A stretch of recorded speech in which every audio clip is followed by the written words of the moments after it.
Welcome everybody back to Norstead Point. This is session 10. In session 9, the session began with the party attempting to question the pale invader they had captured.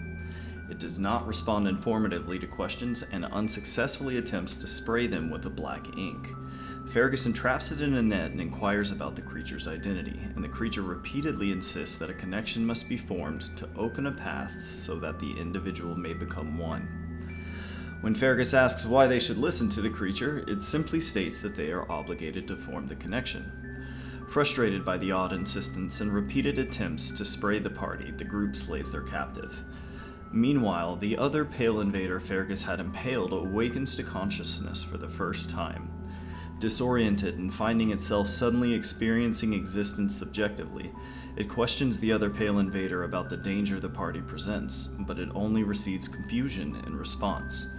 The other creature notes that there are more here, but offers no further information. Upon witnessing the party slay the other invader, the newly awakened creature reads their minds to learn the group's intentions. Upon doing so, it learns of the party's camaraderie, their pleasure at killing the creature, and their confusion at its attempts to connect with them, which they interpreted as attacks. Bless you. No one sprays the party with a black ink, and they all find themselves beneath a vast starry expanse, seemingly having gone somewhere. No one communicates that it is lost and dying, and the party, suspicious, inquires why they should aid their assailant. No one simply states that we are not them, and the party, finding themselves able to understand no one's thoughts and intentions, realizes that no one truly has no memory of attacking Maeve, despite this having just occurred only minutes before. Suspicious, they ask the gangly creature if it would assist them in fighting its own kind in exchange for their aid in its escape, and no one surprisingly agrees. Through their intuitive sense of its intentions, they find the creature strangely impartial to its kin, having just awakened to singular consciousness. Reawakening back in the merfolk temple, Balog offers no one some of the thick orange pulp within the bark-covered sphere. Oh, that's right. As this occurs, no one becomes rejuvenated, though its connection to the Great One remains severed. Despite its reinvigoration, a dull ache remains where no one was impaled through the waist by Fergus's trident, and its memories remain just out of grasp. Continuing to the Lost City, the party explores the ruins of the civilization. Several great scars of destruction rake the buildings, distorting the churned terrain. As they explore, the group encounter petrified merfolk frozen in time, seemingly without any sense of alarm. Encountering an open forum, you all find several orators engaged in a debate of some sort.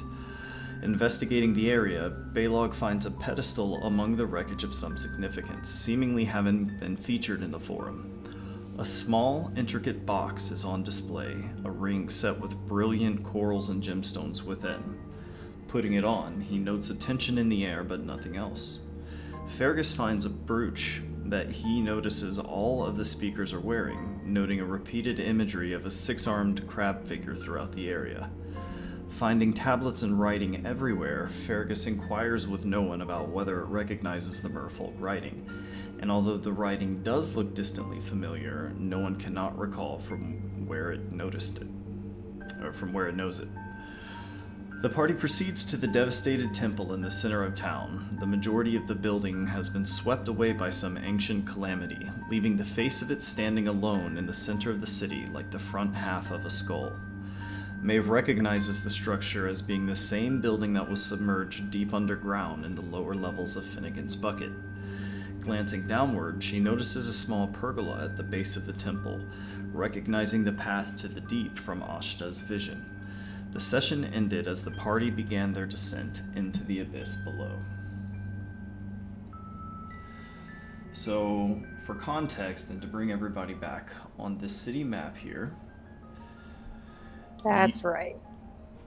you had made your way from this temple, which this temple is completely destroyed. Only this sort of front half of it remains, and the back half has been shaved away. You guys sort of made your way down here to this lower area. Now, before we start, does anyone have any questions about context or anything like that?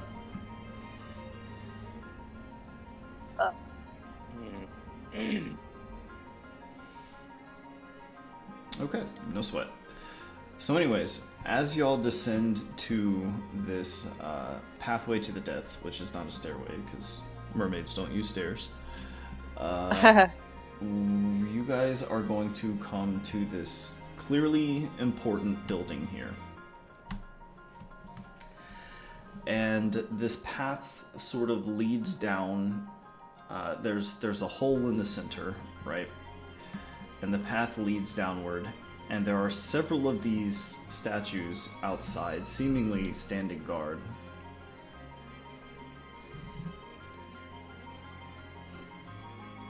How tall are these statues?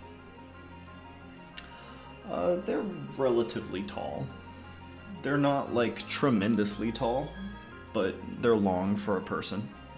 Okay. They're not like 13 feet tall or something? No, they're not like 13 feet tall. Okay, alright. Okay, normal. It appears that these were just merfolk who were sort of standing guard outside this sacred place. However, as you get further in, you are all going to notice, sort of a little further along the path, that some of the guards you come across, rather than looking outward towards the city like the others were, there are two of them here who seem to have turned back and looked up the path. They seem to be alert to something.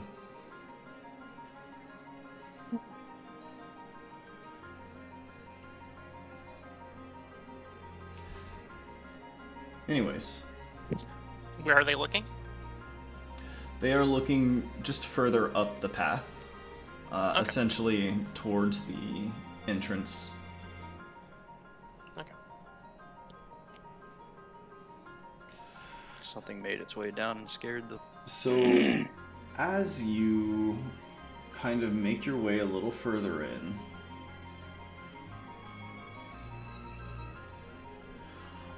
there's a hole in the ceiling, right? And you're able to sort of swim down and descend further, but what you are going to find very quickly is that the way further below is blocked by rubble. It is completely destroyed, submerged, and there's no clear way to get there. The tunnels are completely collapsed on the interior. However, as you move further into it, you are going to find more statues. Some of them are actually submerged in the walls, having become buried in rubble. But two very clearly depict horrified guards as they look out into something and very quickly turn to stone.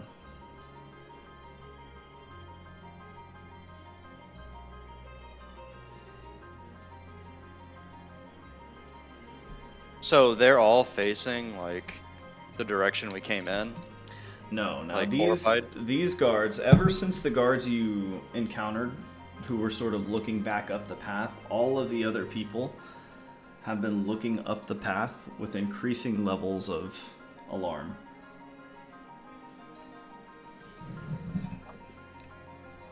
Okay, and that's not the direction we came from?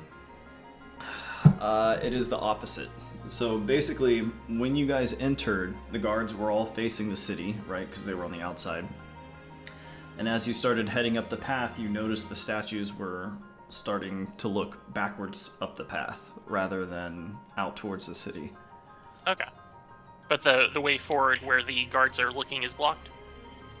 Yes, you're only going to be able to go so far into these tunnels, but at this point, Maeve has pointed out, and no one, you aren't necessarily here for this and wouldn't be privy to this knowledge, but the rest of you would know that this lower area is the area that was utilized by Ashta and the other priestesses as they sang out into the abyss below. And all it really is, based on the vision that you had, was just a structure that sort of goes a little lower into the cliffside and then faces the open sea below.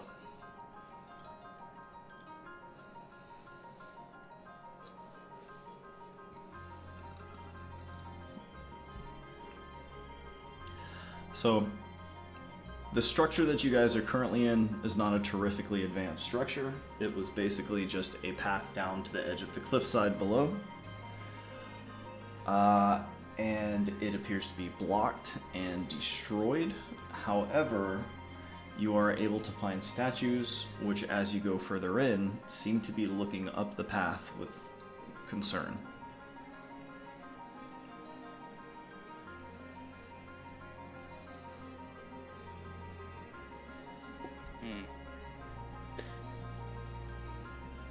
With...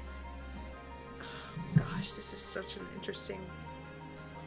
This art is great, by the way. It is. It's really good. So, like, with their... With where they're looking specifically, like, they're all looking in the same direction. But are they looking roughly at eye level, or are they looking way up?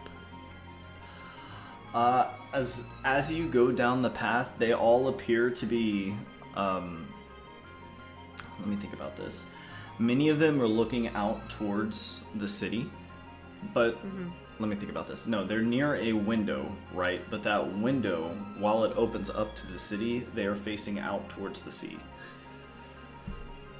Okay. I wish I had art to explain this a little bit better, but basically they're No, at it's the okay. edge of the city, looking out over the sea. So their backs are basically to the city, and they're looking out over the sea. Yes. Okay, okay. Or they're like perpendicular to it, you know, depending on which statue you go to. Either way, they're like not looking at the city, they're looking at the open water. But we can't even see exactly what they're looking at because the path is blocked? No, you can just see at this point that they're looking out apparently into the open sea. But the statues that are doing this are the statues along the path. And you're not able to get like all the way down the cliff because at that point it appears to have been swept away, submerged in the earth by some calamity. Okay. But the statues in the city, by contrast, were sort of just going about their business. The statues down here seem alarmed, and they're looking out towards the open water, wherever there's like a window.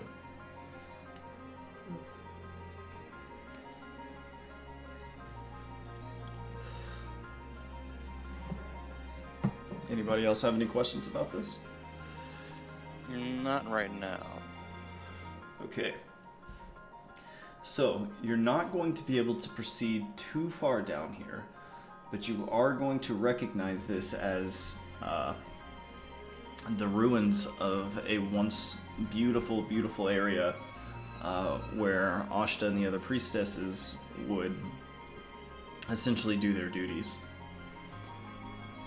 Teach history, sing to the water,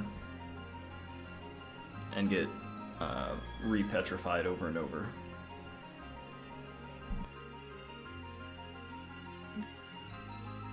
You said teach history? Yes, that was Ashta's role. The Are priest. there tomes? Waterproof tomes around somehow?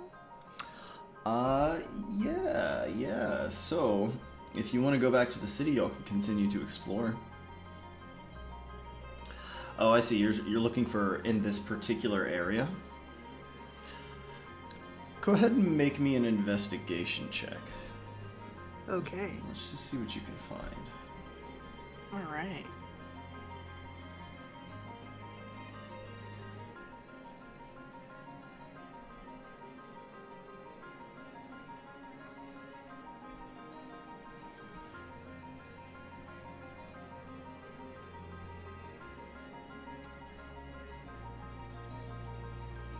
Oh wait, do you need a token for that? I was just pulling up the profile to roll for it. I'm just Gotcha. looking for investigation. Gotcha. But that would make it easier. Okay, 10. So I will say this. You know what? Go ahead and roll me a history or insight check at advantage.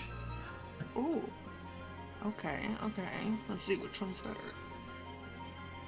Insight. History. Okay.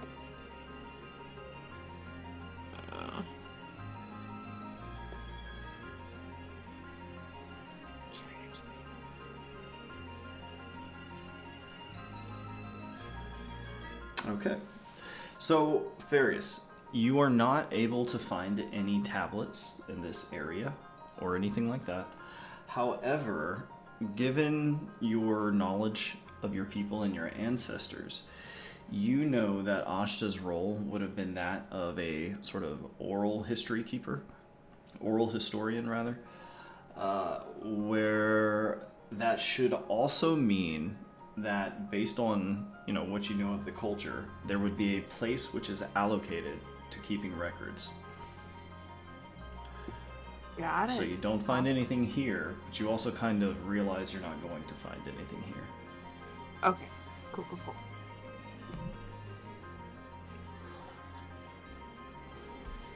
So the way below is blocked, however, it is blocked by destruction. And as you're all sort of looking out over, out of the windows, you actually have a pretty good view of the city where you would be able to see the different sort of like streaks of destruction that have been carved through the city. And there are several deep trenches which are sort of cut through, and a very serious amount of damage to the city has been dealt just by like structures shaking and collapsing as they would during an earthquake. How many deep trenches cut through the city? Ooh. Give me a second. Oh, fuck. I believe 6. Let me think about that. How many arms does that crab have that we see pictures of? Double check. So is that the thing that came out of the deep? Their crab I god? don't know. Just I'm just positing a guess. raffle stomp them. Or like a giant squid or something. Give me 1 I second. think the crab god thing is more plausible because it does make sense. They were so Agreed. obsessed with this thing. Yeah, we keep hearing about a crab. There are 8 trenches. Oh. How many arms does the crab god have? The crab god has 6 arms. Okay.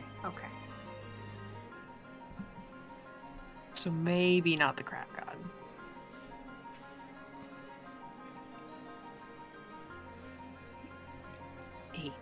Eight trenches.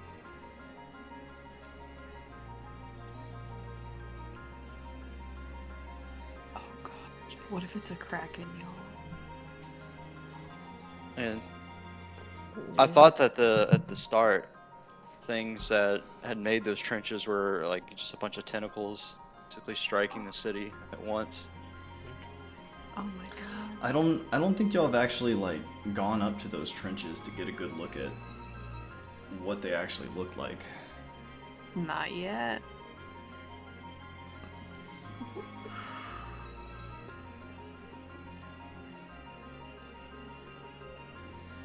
So while we're down here, we don't see any real way forward at all, right? No. It's just, it goes deeper and deeper, and then it eventually becomes blocked off. Okay. So I will go ahead and return y'all to the city map.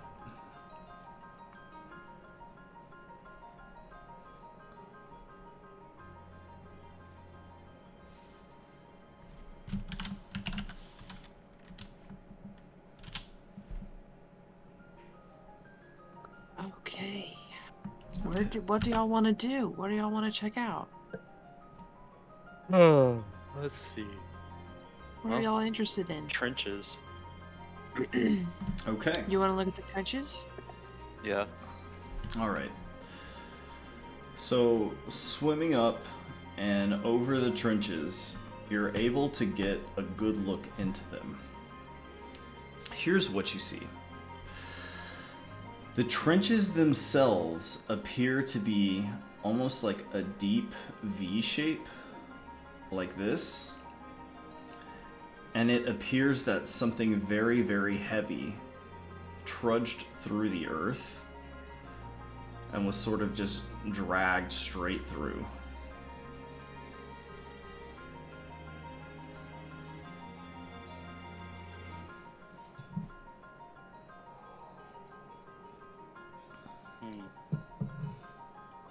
Does it look like these scars were targeting anything? Do they converge anywhere or anything like that? Do they converge anywhere? They continue lead. up the cliffside, and then they sort of disappear into the stone. Okay.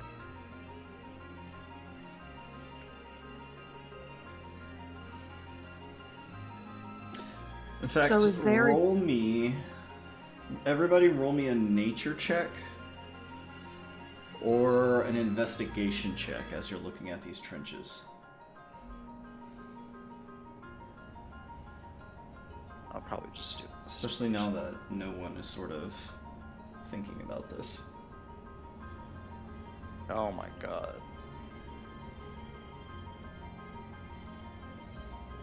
Holy shit. Get it, Maeve. Yeah.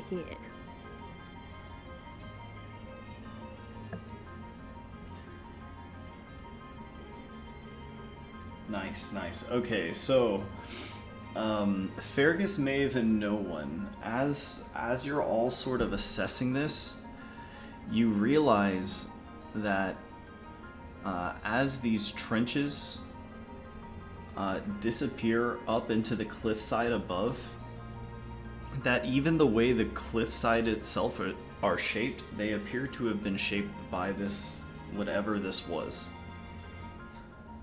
So whatever occurred here tore its way sort of through this and reshaped the cliffside above. It sort of completely altered the terrain at the surface.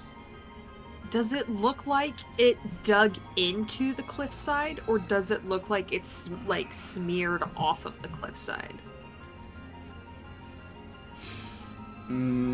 It looks like, let me think about this.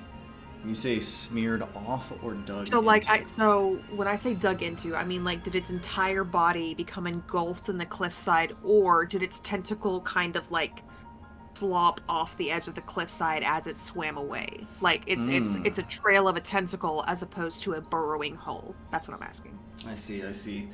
So from down here, right, as far as you can tell, looking at it going up the cliffside, it almost appears that the cliffside was there before, but that something sort of shifted all of these plates around. And if you want to swim back up to the surface to continue this investigation, I'll let you guys make me another nature investigation check. But you definitely see these continue up the side of the cliff towards the town. Okay. Towards the town.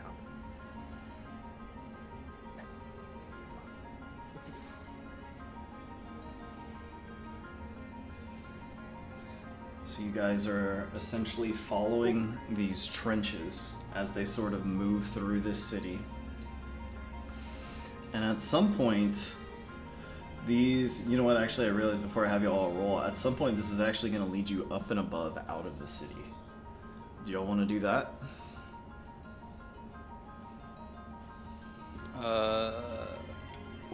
Out through the veil?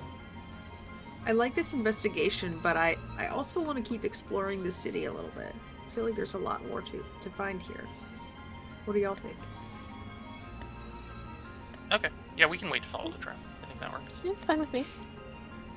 Okay. Balog is kind of concluded on this place, but he's essentially following everybody else. Is Balog just huffing behind everyone else because we're just like swimming super easy? Yeah, he's just like, walking. trudging. Yeah, walking through the slimy steps. Climbing and stuff. I think he's got the athlete feet. Oh, good.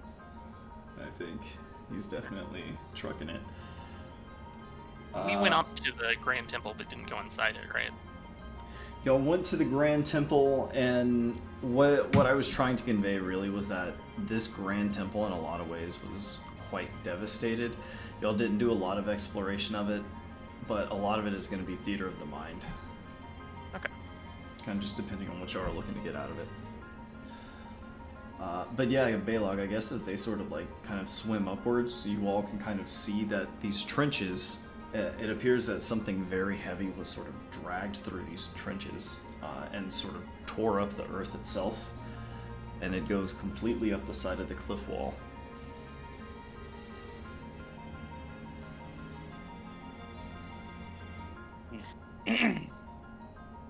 Let's climb it. Yeah, if that's something y'all want to do, that will take you out of the city. But Okay. it's certainly something you can note as well, and just continue exploring the city for now.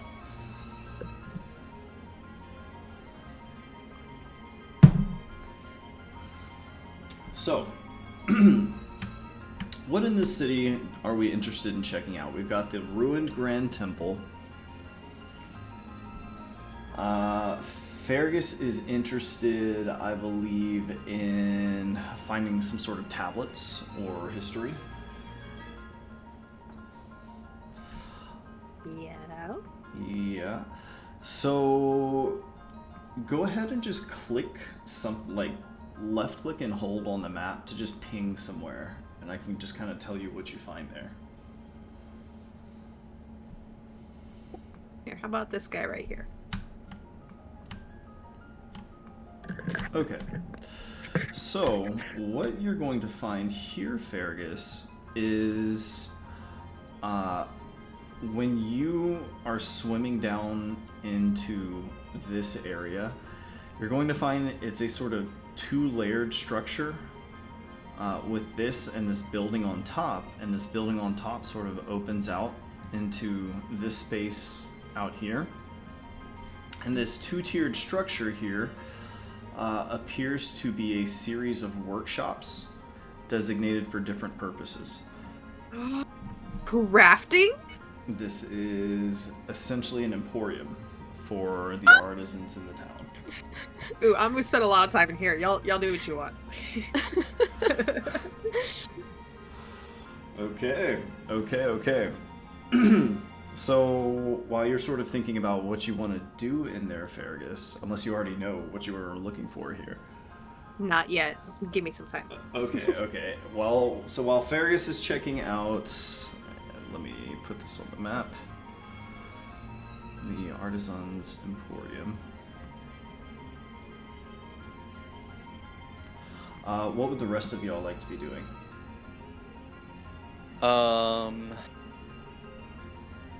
So Fergus is messing with the Emporium. What's the other two doing? Nolan and Maeve, what are y'all up to as you are sort of swimming around near this trench? Y'all, sounds like you are splitting up to go investigate different things. Okay, so what I'm essentially looking for is how they conducted warfare down here, like the mermaids, because obviously they weren't just priests. They had capacities to fight, right? Go ahead and make me an insight check.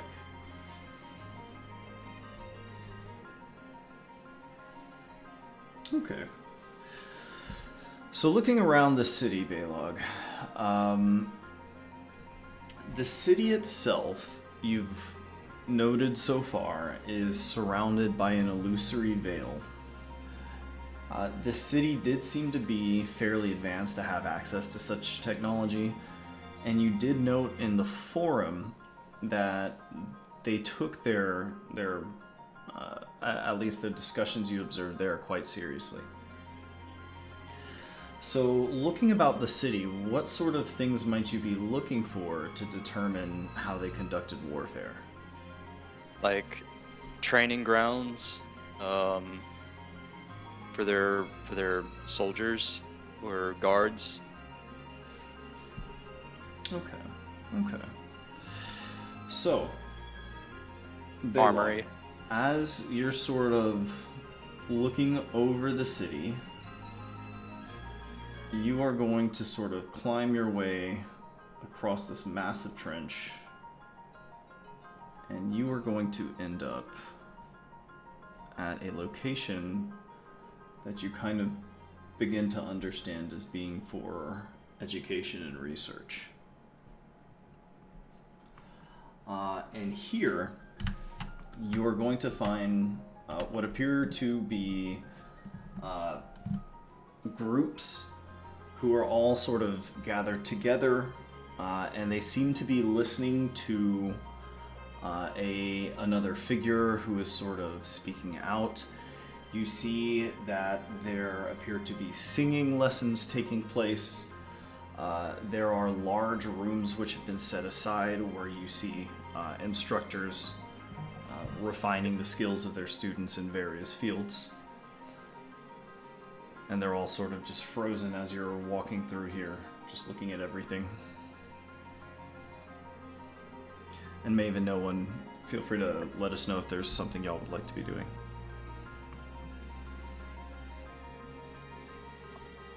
I'll just chill with Balog, just swimming around, looking. Okay. Yeah, and I'll tag along with Fergus. Okay. Splitting up, but not really splitting up. Okay, heard that. Alright, so Maeve, you can check out this Artisan's Emporium as well. So no one in Balog. Nolan, you're seeing a lot more of this writing. You know you've seen this writing somewhere before.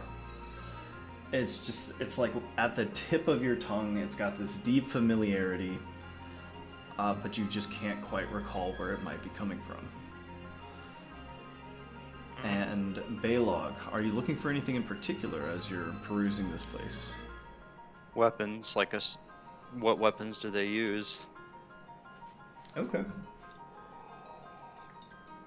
Interestingly, Balog, you don't find a lot of stashes of weapons. However, roll me an investigation check. And no one, if you'd like to help Balog do this, you could roll as well.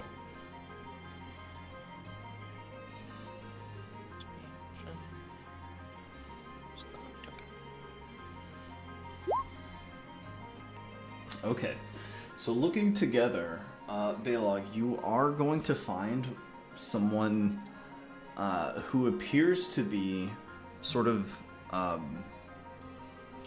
you see the statue is sort of frozen with its arms up, its mouth is open, and it appears to be in the act of sort of coaxing something out of the coral. And you can see very clearly that what is sort of half grown from the coral is a hilt of something unfinished. But you're able to determine that they sort of grow what they need from the coral itself.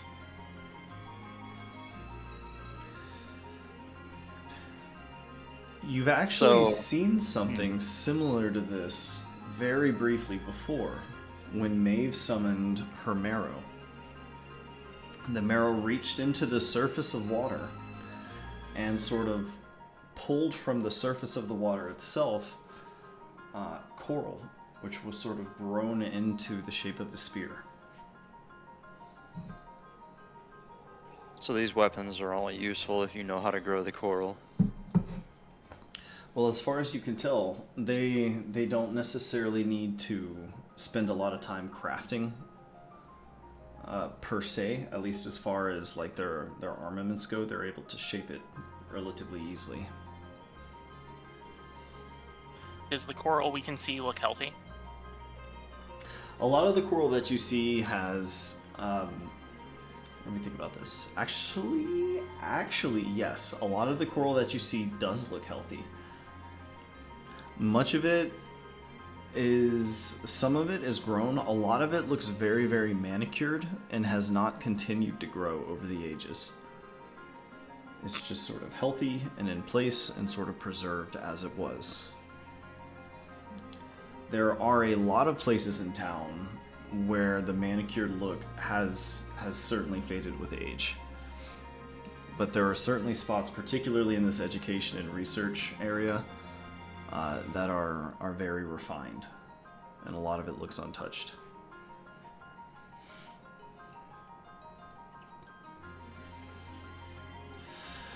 So, Baylog, looking at, or just observing the Education Research Center and looking at the people who are training here, you're going to notice that the groups are fairly segregated, and that the women are studying singing, whereas the men are more commonly doing the spirit What are they training. studying the singing from? It just appears to be an elder. An elder? There's no inscription anywhere. Yes, there are quite a few inscriptions. Are they in a different language that I can't understand? Yes. However, you are able to find some of these if you're looking for like one of these things that they have. They do appear to have something which resembles a book, right? It's got a hard exterior and interior, but the insides are very thin sheets of coral, which are sort of bound together. And they make these brilliantly multicolored pages that are sort of inlaid with these fine shapes. And I can writing turn you the don't pages recall. without having to move the coral with magic. Correct. Okay. Can I try and read that book? Sure. Yeah, go ahead. Should I roll something? No, you're just not able to read it. But you're able to try. So looking at the book, you are not able to make out what the book itself actually says. However, you do recognize this writing.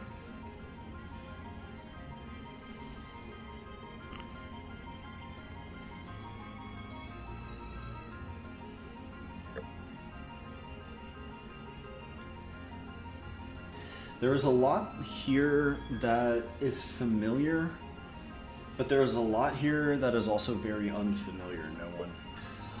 You're able to make out writing. There is a familiarity to the people. However, the city itself looks very alien and brand new to you. You have no familiarity with this city. Okay. Only the writing and the merfolk creatures themselves.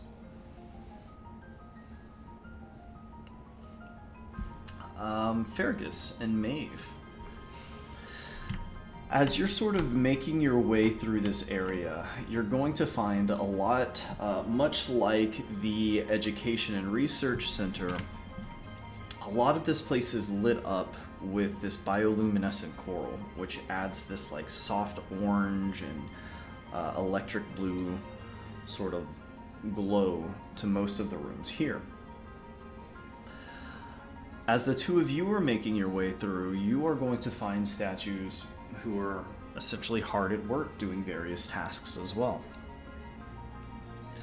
Now, Fergus, you are going to find that there is a very strong mix here of what appears to be singing and then the refinement of things that have been sung into creation.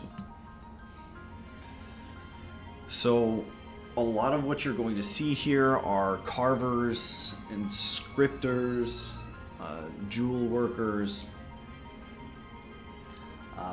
definitely some songstresses. What are the two of you sort of thinking or looking for as you're moving about this place?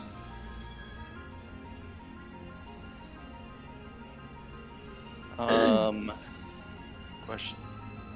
Yeah, Wait, are you asking me? Or are you asking them? Sorry. I'm asking them, but I'll swap back to you, so hang on to that question for sure. Maeve, anything you're looking for in particular? Nothing in particular, just trying to just get a better sense of who they were and all that.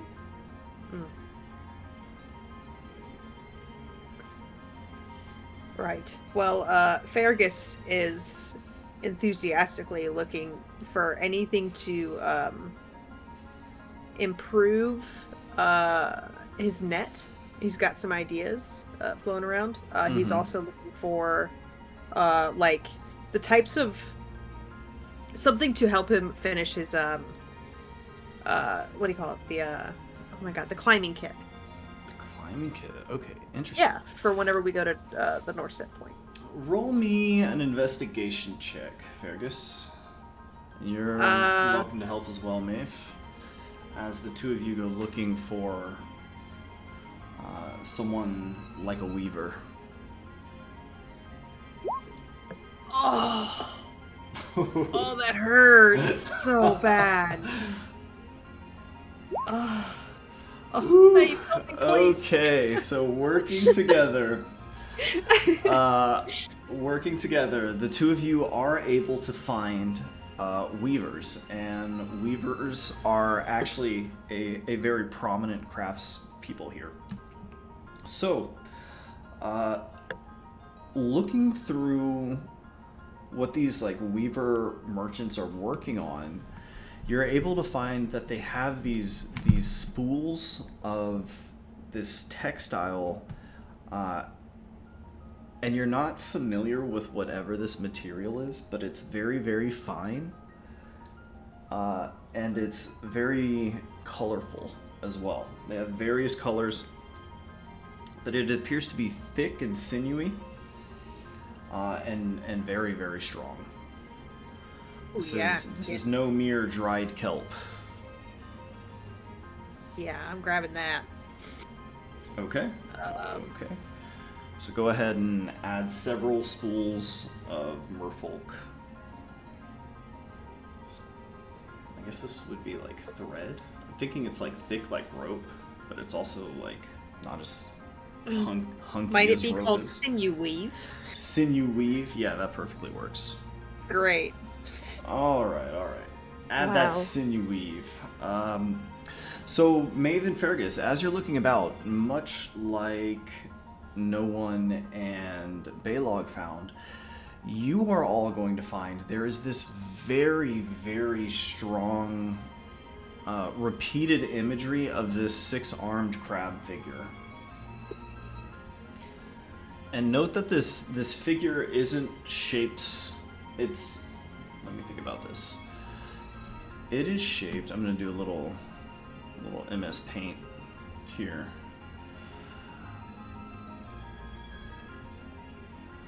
So the crab figure is shaped like this.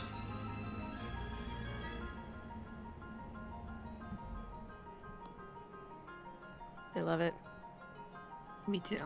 Scuttlebug. Okay. So yeah, you guys are going to repeatedly find all kinds of stuff with this. It's on clothing, it's on things that are being worked on, furniture, pottery, all kinds of stuff. The very architecture. All these images that are constantly repeating, do we ever see a name associated with the image? Or a symbol. You see the same symbols repeated. It's hard for you to know if it's a name per se, but you certainly see the same word repeated over and over. I'm gonna take note of it, like write it down or something, record it somehow, even though I don't understand it right now. Okay. Okay. Okay.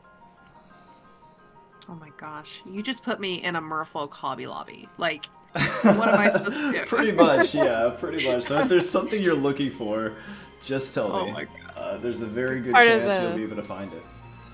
Part of the reason I'm going with Fergus is to kind of keep a leash on him. Like, Oh, hey, yeah. hey, settle down. Lost. Yeah. He's like grabbing more than he can carry. Here, mate, carry this. So y'all can always come back here as well. If you leave this and you're like, oh, there's something I want to go check out down there, just come back. Wait. This is the campaign where I have a bag of holding, isn't it? Oh shit! Oh, no. Oh my That's god, he's gonna right. raid blue!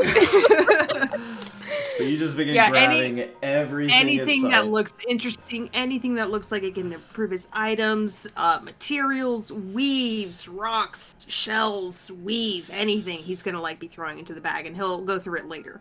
Just for fun, too? Okay, roll me a D100, Fergus. Okay, great.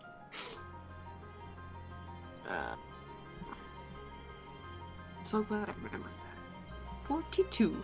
The answer to everything. Okay. 34. All right. Dude. And I'll follow up on that 42, but in the meantime, Baylog and no one. Baylog, you have found a book here in this group that appears to be instructing singing. Yeah. Is there anything else y'all want to do while you're in here? Well, I'd like to keep the book if I can. Okay. And then, turning my attention toward the men that were training, what exactly are they training? Is it like tactics, or are they just hitting like dummies with a weapon? Let's see. Go ahead and make me an investigation check. Let's see what you're able to find. So I would say, based on what you're seeing, they are doing sparring. They are working with weapons which impale rather than slice. They can't really swing as much. However, you can see based on their physique and the stances that they take that they are poised to propel themselves through the water with their strikes or evade backwards. So they do almost a sort of fencing. Okay. Noted. We're outside, right? I would say with this area, it's a mix of sort of like open fields and large laboratories. And a lot of those rooms that are almost like you play that ball game in gyms where you like smack a ball at the wall or something. And none of the guards none of the people training here look like the startled guards at all? No, none of these. These are all like they're completely focused on just what they're up to. Okay. No sense of alarm.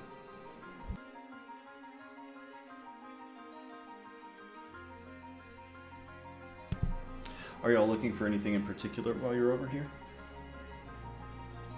I mean, I was just seeing how they conducted warfare, really. Baylog, roll me another investigation check. At some point, Maeve and Fergus, Yes. do y'all want to go catch back up with No One and Baylog? Or what did y'all plan to do after you were done with this area? Maeve, any other areas you want to check out? No, I'm good, but how long is Fergus planning to stay here? We will eventually meet back up with Baylog and no one. He's probably going to stay here for a while. Probably a little longer than he should. But eventually he goes back to Baylog and no one with Maeve. Okay. I'm going to turn towards no one and say, Creature, did you know these people? Just projected into your thoughts, flashing lights, and like this sense of negative. No one. When Baylog speaks, you understand exactly what Baylog is saying, even though he's speaking in common. Yes. But you don't just understand his intentions through your awakened mind feature. I mean, like, you audibly hear Baylog speak, and you note that you are suddenly understanding audibly what he is saying. Oh. That is odd. Yeah, before it was just a bunch of verbal gibberish. But you understood his thoughts.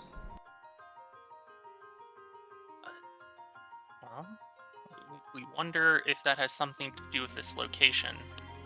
I guess we'll find out later. Mm. Sorry, Baylog, what did you ask no one before I sort of jarred that? If I knew any of these people, which I do not. Oh, okay, okay. Yeah, that's all I asked. Okay. Can I try and like connect my mind to the coral? Yeah, sure. So, Yeah. sort of raising your long, gangly hand towards this coral, a little nozzle is going to sort of open up on each of your fingertips, and then sort of spewing this misty black ink over the coral. It sort of produces this pluming cloud that gently jets into the water and then hovers still in space as it kind of begins to settle. However, there is no connection.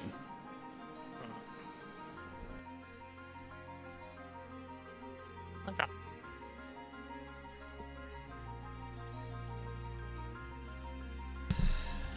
Now, Baylog, no one. Is there anything else you two are looking for, particularly at this education and research facility? Or facilities, I should say. That's it for me. Okay. No one in Baylog, as you are sort of making your way out, you are going to notice this building across the way. And as you step into this building, or not necessarily step into it, but it's actually quite open, so you can just sort of see into it. You are going to note that this particular building consists of these pillars, and that each of these pillars is sort of lined with these objects, similar to the book Baylog had found before.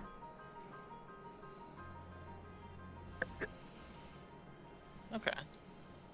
So we've left where we were before, and we're in the building to the south of where we were, right?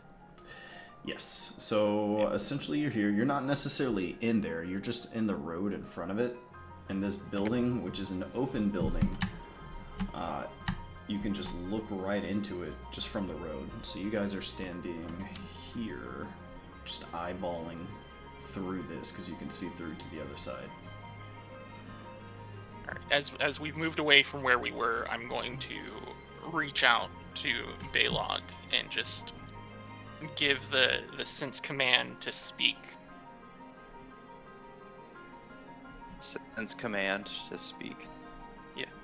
What do you want me to say? Words. Do I have to obey this command, or is it just No. you requesting it? I'm Oh, requesting it. I'm Okay. rudely requesting it.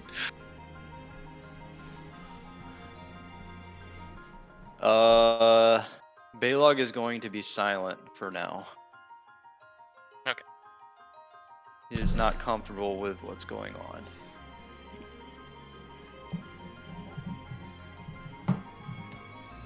You're sure your message got through, no one, but there's no response. What Baylog will do is he will turn towards no one with a slight glare, but then that's it. Okay. So, Maeve and Fergus, much like Baylog and no one were sort of able to see into this other area. As the two of you are sort of working your way through the Imperium above and below, you're able to see out into this open area here, and it appears that a lot of what was created here in the artisans districts, or these two like massive buildings rather, were sort of sold out in these markets out here. It's a lot of these products, kind of the same thing that you're seeing get created. And there are these statues, which are frozen in place as they're going about their business. I want to add, if you do any crafting checks down here, your checks will be at advantage because of basically the setups that are available to you. My God. Oh my God.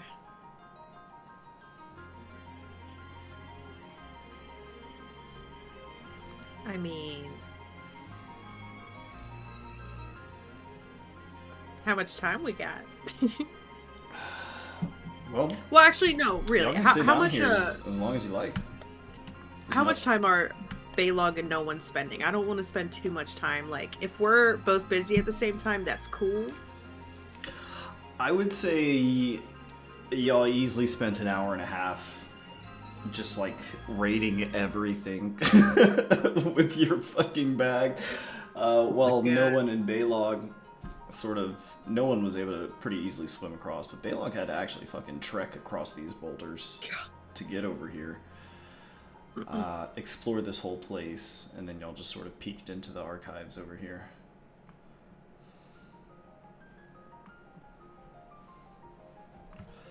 So I would say at this point y'all have probably spent we'll just say like a few hours down here altogether. Okay. Yeah, I definitely want to craft some stuff. Maeve, what would you like to do? If y'all want, y'all could take a long rest down here. Oh shit, we could, couldn't we? There's no reason you couldn't. Oh. I'll wait for the long rest to do some crafting stuff. That's what I'll do.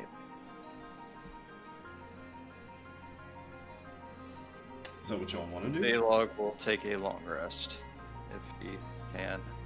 Sure. Okay.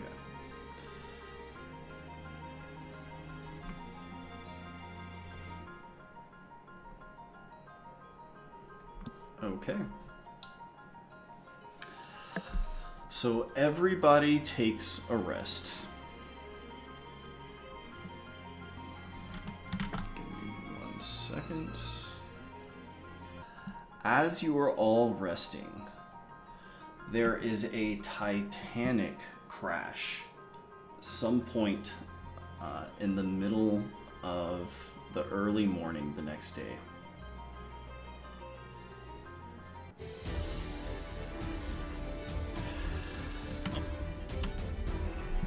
Turn down that music just a hair. Sorry about that, y'all. Okay, everybody can see this okay? Yeah. Okay. Yeah. So, from the cliffside in the distance, Norstead Point can be seen fairly easily, this black sphere hovering above it. Dark storm clouds have gathered over this city for days. And there is, as you're all sort of resting down below, there is this massive, horrible shaking of the earth, like an earthquake. And with this loud groaning sound, something tears through the ground from below. And through the landscape, this massive, enormous, stony creature rises through the ground. Goodbye. Oh Whoa. my god. Nothing we can do about that. It just ate the town. Huh. What? And it's dragging it. And it's dragging it down. Oh, it's just bringing it to us. That's cool. Oh, awesome. It's just helping us. Great. How convenient. Oh, nice. How very nice of it. What? Okay. Okay. Oh my god. From down at the base of the city, you can all sort of feel this horrible, like, shaking of everything happening. However, none of you will know this occurred unless you swim outside the veil and see this, like, the edge of its shell cleaving through the stone from beside you in the water. After this is done, a tremendous pit downward is left in the ground.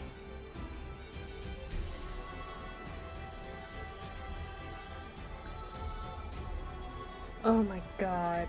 We didn't listen. We didn't listen. Wait, what? What do you mean we didn't listen? I don't know. What? We kind of ignored the sphere. Well, yeah, we kind of did. We were like, ooh, a city, let's explore. It's like an ominous like death sphere. It's like, okay, let's just go do something else. And we're like, it'll be fine, we'll come back to it later. Alright, Yeah. Anyways, what was that y'all were wanting to craft? Oh my god! Well... Well, Fergus was gonna... God damn. He's gonna work on a new net and the climbing gear needed. The climbing stuff that they'll need for Norstead Point. If it's still there once we surface. Okay. Okay. So, go ahead and make a Weaver's Tools check at advantage. Maeve, Baylog, no one. No one, everybody gets a crafting kit. Okay. Of your choice. It can be whatever you want. And this is a thing where during long rests, you get to make checks on an open-ended project of your own design. Can be some super badass thing that you just think is cool or want for your character. Kind of our chance to just completely bend the rules and just say, hey, this is like a thing I want to make, right? So these are your crafting checks. Holy cow. Okay, so Ray. Yeah. So, Fergus, you're making the climbing equipment, right?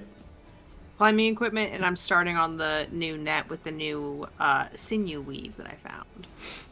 Okay. So, let me ask you this.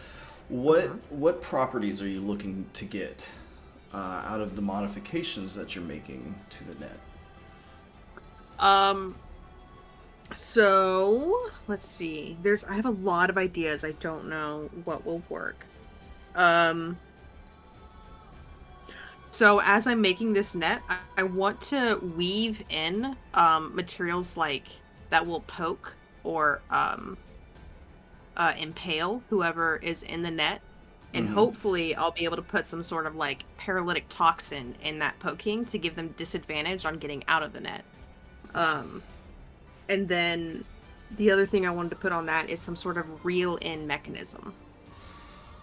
Reel-in mechanism. Okay, so let me think about this. I want to say that your harpoon already has a reel-in mechanism. And it gets to use it for free as part of the attack if they're netted. That's right. So really all you're trying to do is use this reinforced sinew to grant them disadvantage on their ability to escape, which is a fantastic modification. So exactly. I would say with your nat 20, I would say you are able to conclude the final gear. There is not gear for no one. However, no one... y'all certainly don't have to do this, but no one, you are quite light. And given that your body is very tendrily, you could probably ride Baylog up there in a very Princess Bride sort of fashion. Sure. So just a thought, if that's something y'all want to do, you probably could ascend Norstead Point now. You have the gear for it. And Fergus, you are able to make a significant progress on this net.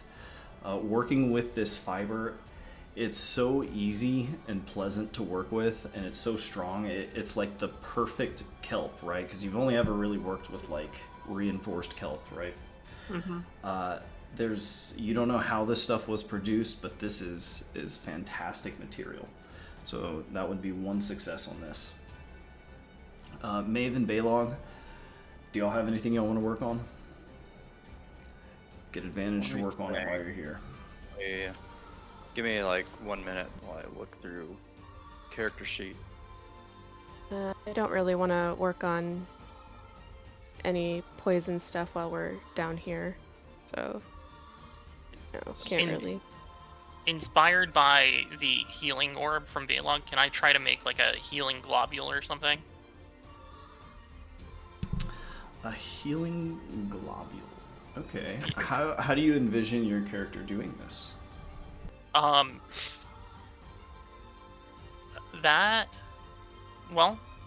I gather things as I've moved through the city? Tried to find anything? Absolutely. Yeah. Okay. I know what I'll do. So, okay. So no one, as you're sort of gathering things through the city, what sort of things are you gathering? Are you gathering like pieces of kelp or like various ingredients for some sort of alchemical concoction, or? Yeah. Basically, I'm trying to identify anything that I think might I could combine to make some sort of healing salve or healing potion. Okay. So I'll say this, no one. As you are moving through the city with Baylog, doing your various swimming and whatnot,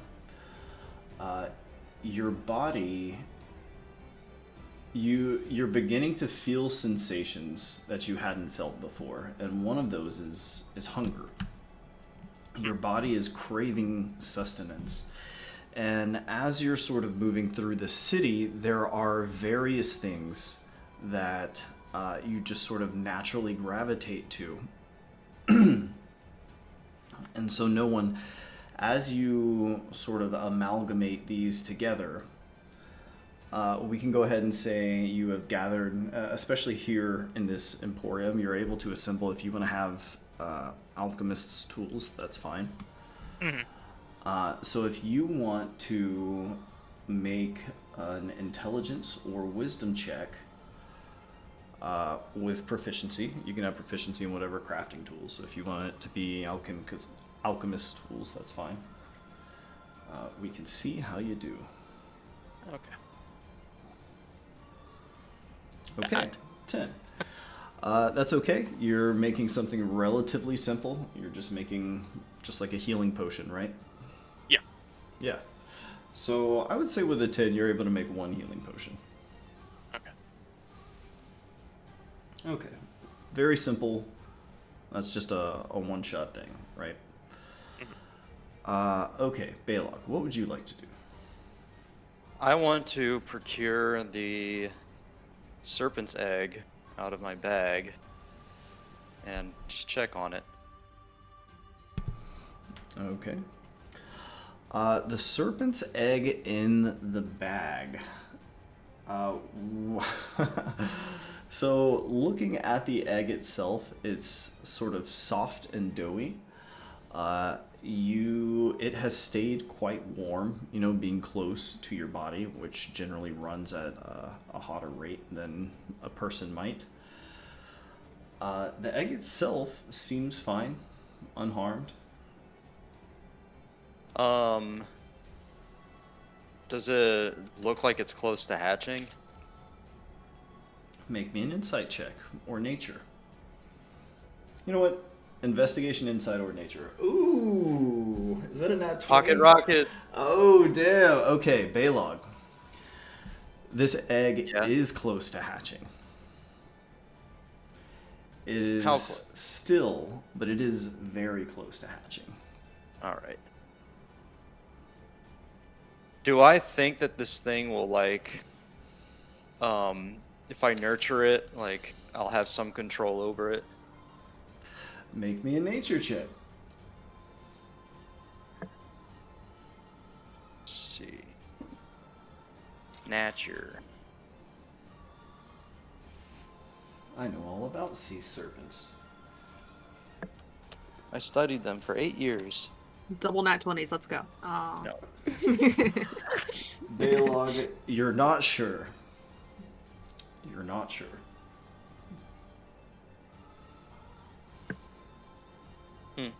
Well, I mean, I guess that's what experimentation's for.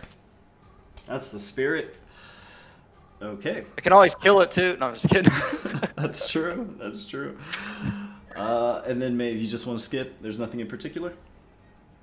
Yeah, there's not really much I can do in terms of crafting, so yeah. Okay. So you all go about your business. You do all your crafting stuff, and overnight, while you're all resting in the wee hours of the morning, this tremendous noise occurs, and this crazy thing happens. You all hear it.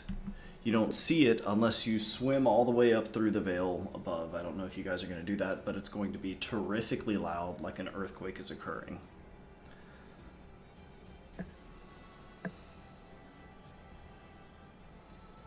So, I don't know. I don't know if y'all discover this as it's happening or the next morning. Kind of up to y'all. So we all feel the earthquake. Do we know what direction it came from? There is a tremendously loud groaning noise as this thing sort of rises through the earth. You are very easily able to discern the direction that it is coming from, but it is outside the veil. I tell the group that I am ready to move to this location. All right. Yeah. Yeah, I let's think go. I'm ready. Okay. Then I will say you guys sort of see this as it's happening. I'm going to offer to Princess Carrie Balrog out of this place. Balrog. I am Balrog. I have many powers. Baylog.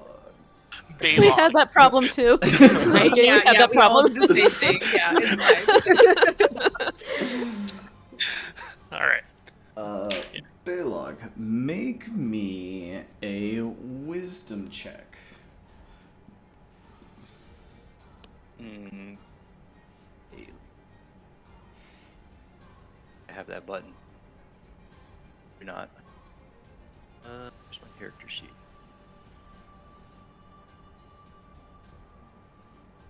Yeah. 10. Okay. Baylog, you are trying to exert control over your blessing such that the water is repelled away from your face and such so you can continue to breathe.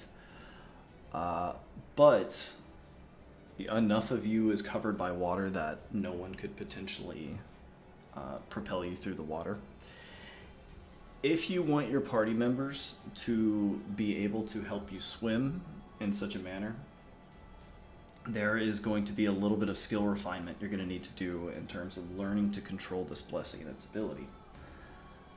At this time, you're able to see that it's possible, but you're shaky at it. So, unfortunately... So you're talking about instead of it being a massive semi-sphere or just sphere, it's I can control it to where it's just above my skin, about 2 or 3 inches. Or like a helmet bubble, yeah, so that you can actually be pushed through the water by your allies. There's potential. I'm willing to try that. Okay, yeah, that would just be like a downtime activity, basically. Okay. Something you could put time into. So the 3 of you are able to swim up, and Baylog, you're able to climb back through the surface. You are all in the ship graveyard as you're seeing this massive giant clam sort of swallow up the cliffside. And then moving back to...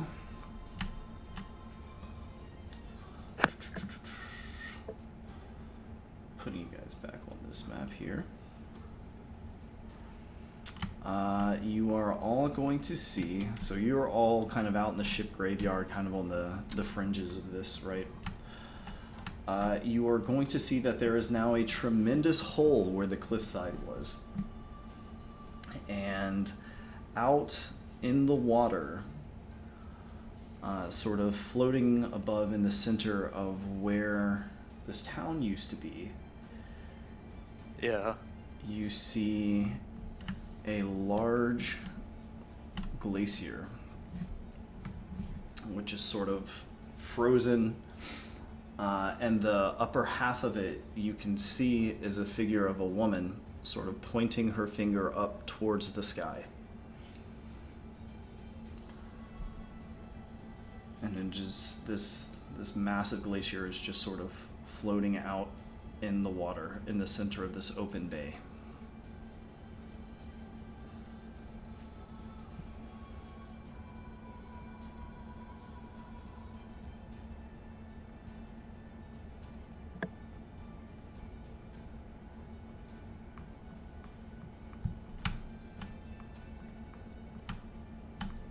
I'm going to message Fergus and just be like, "What is that?"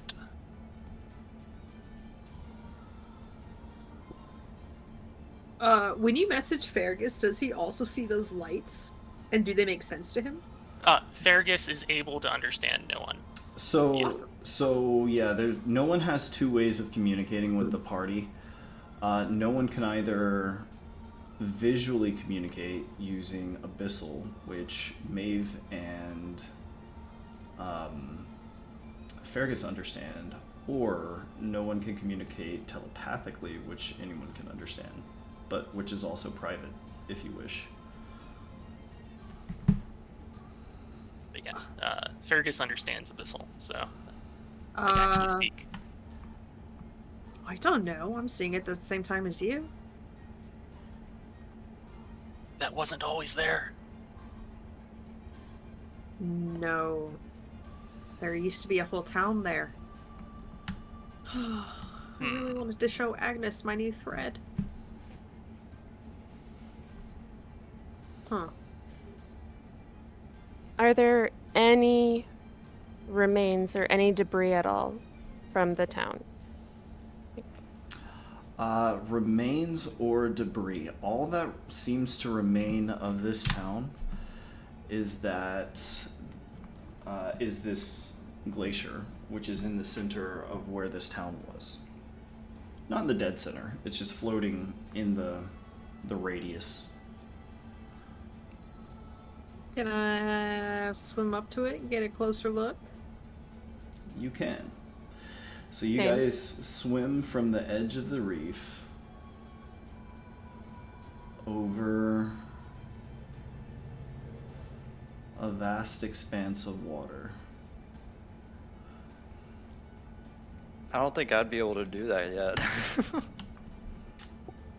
Oh, That's true, Baylog. Once you get to the bottom, you would basically have to hold your breath, turn the blessing off, and then swim up to the surface.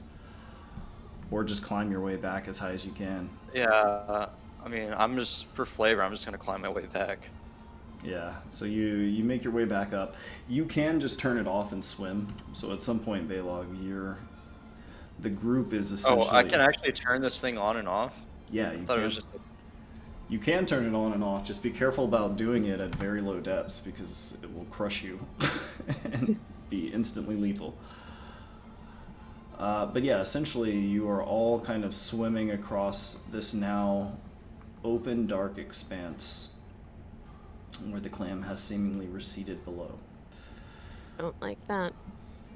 no, me neither. And making your way to this glacier... Okay, so as you all return to the ice isle, once you begin getting closer to the ice, you are going to notice that this ice begins to become increasingly translucent. As you approach the bobbing glacier, you are able to step onto the ice. Ooh, I don't know what this music is. And you are going to find that the trying to find some just chill. Is this like a dimensional thing Chill that's music. happening?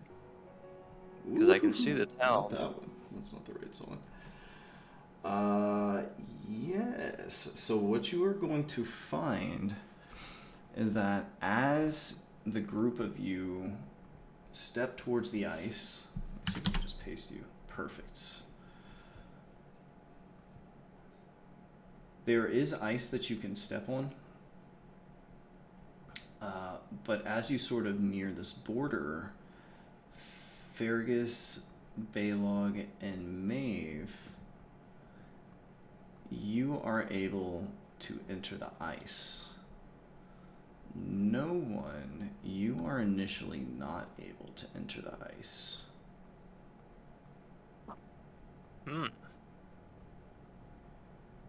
You are regrettably stuck outside, my friend. And Fergus, Balog, and Maeve, what you are all going to find is a very distressed Cecily and Beatrice, who are outside trying to figure out, what the heck is going on. Campfire is not there. Sorry about that. And these two are sort of outside their house. Their house and this hunk of terrain here is sort of encapsulated, I should say, in this icy barrier. And as the three of you approach the ice, Cecily Clifton's going to say, "Oh, thank goodness! It's you three." And sort of gesturing at everything around her, she says, "Do any of you know what on earth is happening?" I think that's the nicest I've ever been greeted, wouldn't you say, mate? Oh my gosh, not now, Fergus.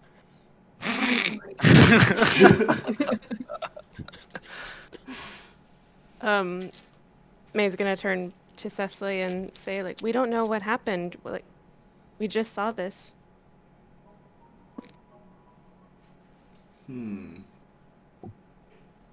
Actually, yeah, that'll do. Are you the only two in here?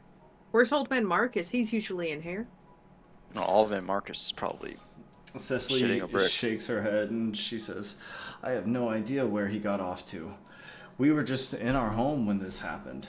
Suddenly there was this terrible noise, and we looked outside, and I don't know what I just saw. There were these massive, horrible blue lips which sort of closed around the town, swallowing us and whatever that black burning thing in the sky was. Then suddenly there was this ice which grew. It covered everything. And when the lips came down over us, we thought surely we would be crushed, but we just passed right through it."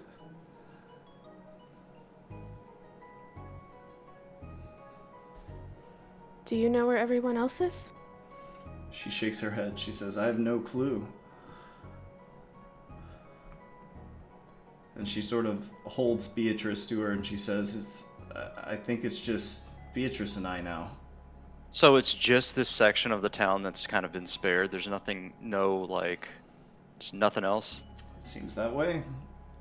Just Well, part of some of the houses on either side. might as well just get them out of here while we have the chance to. How does Beatrice look right now? You get a look at Beatrice. She seems to be doing much, much better. Oh, she's so pretty. Okay, alright, but there's nothing, I guess, off about her, like she might be affected in some way? She looks very frightened. Okay, She's certainly stressed out, but she seems healthy and showing no sign of her previous condition. Okay, and no sign that she could be connected to what just happened at all? Correct. Okay.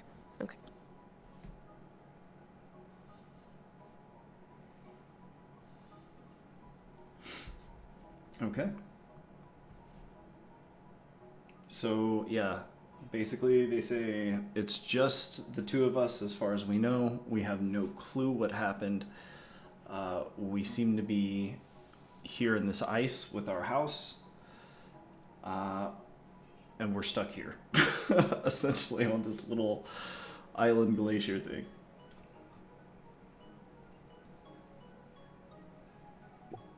Well, it's probably not safe to be here anymore. You should probably leave if you can. She shakes her head. She says, "We can't. There's not a way off of this glacier. Whatever this ice is. We don't have a boat."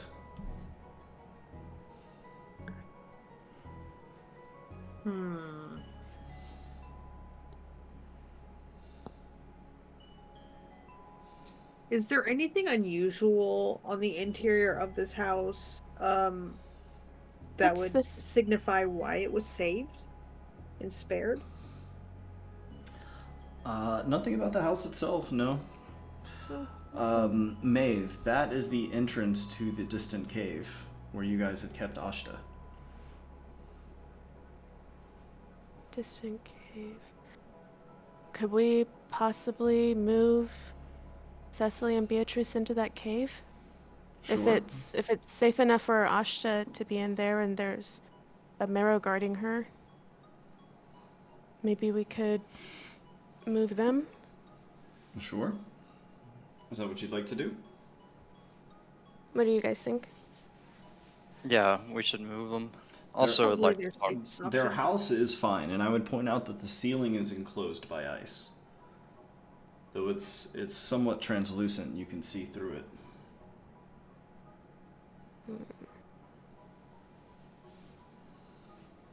You can put them in the cave with Ashta if you like. But their house is also up here, and it seems unharmed.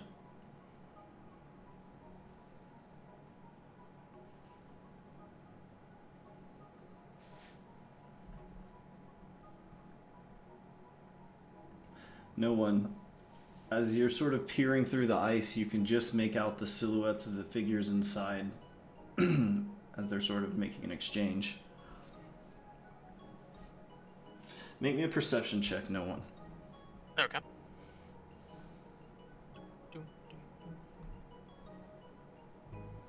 Ooh, holy shit. Okay. No one. You notice a thin trail of smoke off on the distant cliffside. Looking down at the base of the cliff, you see a small boat docked. Do I see anyone in the boat? Nope. Just the smoke in the boat? Just the smoke up on the cliffside and the boat down at the base. Okay. I will communicate this to Fergus. You attempt to do so, but Fergus receives no message. Oh.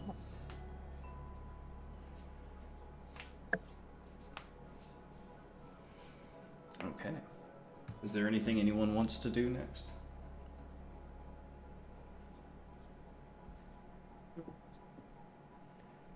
What to do? I Mm-mm. think we need to find a way to get no one in here if we can.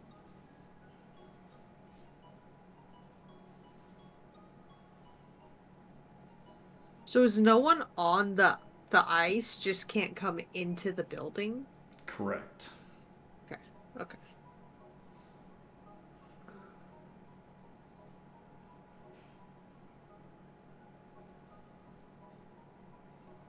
So I want to inspect this like ring of coral that I have because I don't think I really did that besides putting it on last session.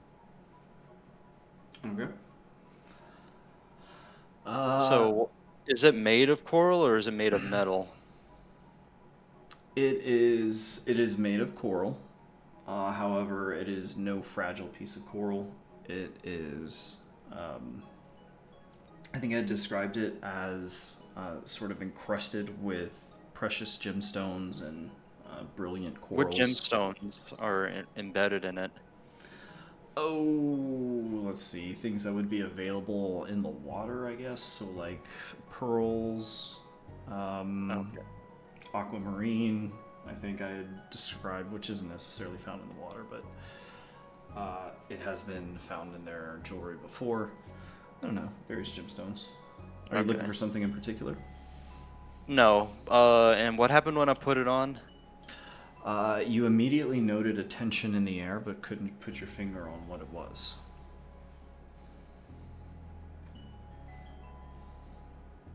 Okay. I guess that's all I'm going to get from it for now. Well, actually, since I'm not in the water anymore, I will put it on and see what happens. Okay. Wait, you already had it on, correct?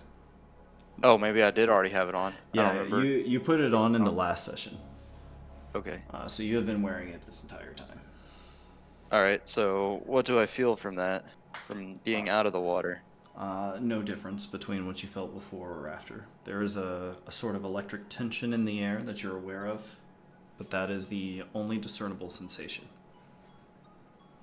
Okay. Alright. Okay. Maeve, Balog, Fergus, no one. Would y'all like to do anything in particular?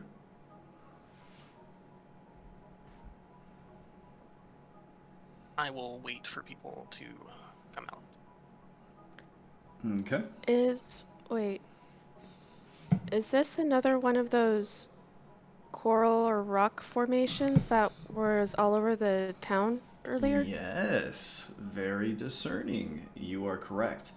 And Maeve, looking at this a little more closely, you realize this, just as this over here, is another large depiction of the six-armed crab Moakwabi.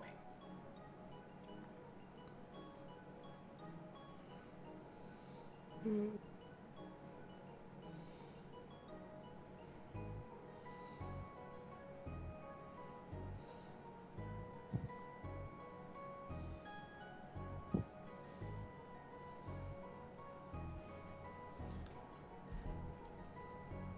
Okay, anything else y'all would like to do?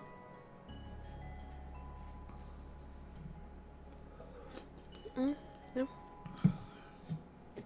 Fergus is just gonna come over to the door, open it up, and say, "Are you coming inside?"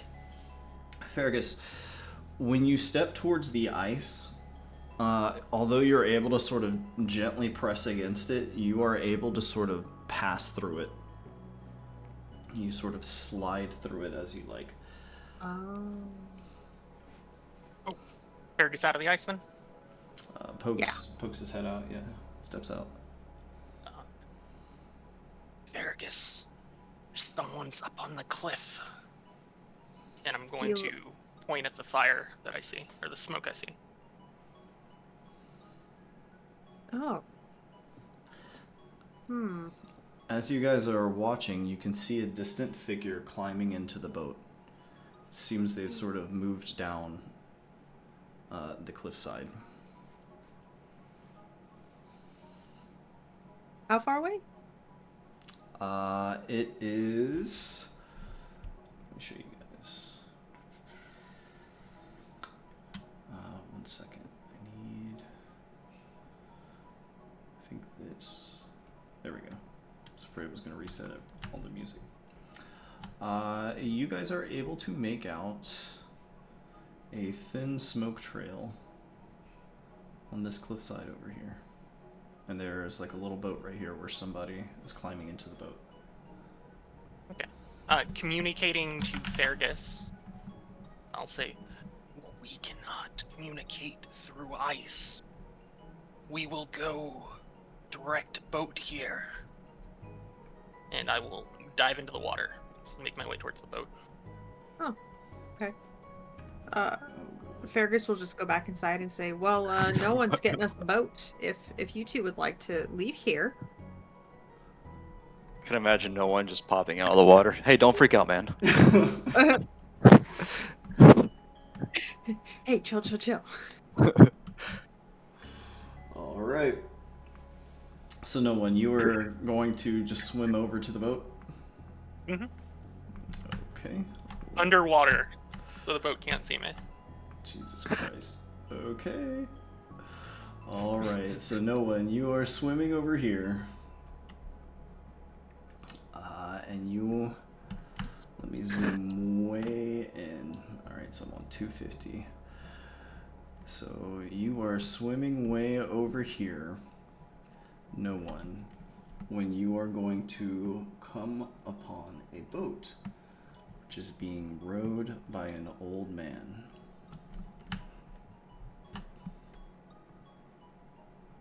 Oh no. And I can see the All old the man. people. I can see the old man. Yes, you can see the old man. All right. Into the old man's mind, I'm going to flash colors and give them the sense that they should move towards the ice. The old man jumps to his feet. He goes, "What in the blazes?" And he sort of looks about both ways. He said, "Must be losing my head." And he kind of sits down, sort of shakes it off, and continues making his way back towards this ice over here. Oh, good. Okay, I'll follow underneath the boat. Okay. Okay. So this old man and this little boat that he has are going to make it back to here. Oh, I need to reset that music. Sorry about that. 1 sec. 1 second. I'll be right back. Okay.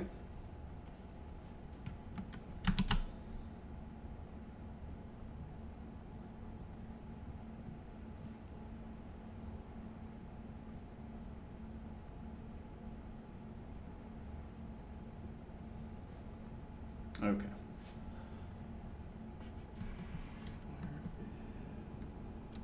There we go. All right. So, Mayfergus and Baylog. Old man Marcus is going to pull up in a little boat next to this ice and peer at it suspiciously for a moment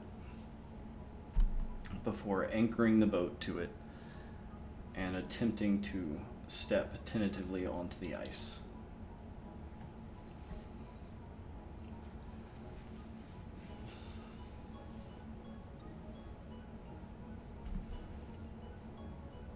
As he does so, he is going to sort of come over here, inspect the ice, try to sort of poke at it, and startle when his hand passes through it. Grabbing his hat, in surprise, he is going to shake his hand through the barrier once or twice, and then step through.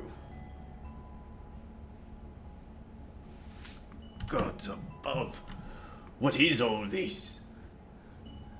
If this isn't the work of devilry, I don't know what is.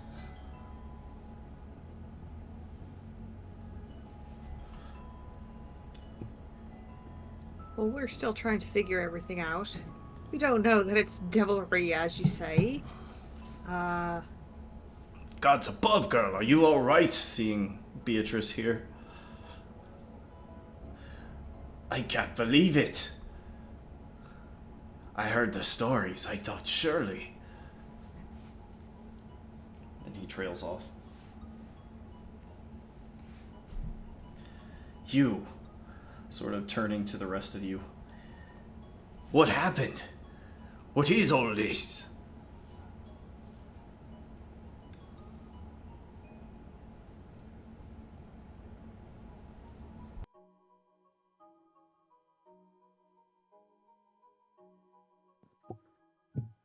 Well, I'm back. that's what we're trying to figure out. Where did you come from?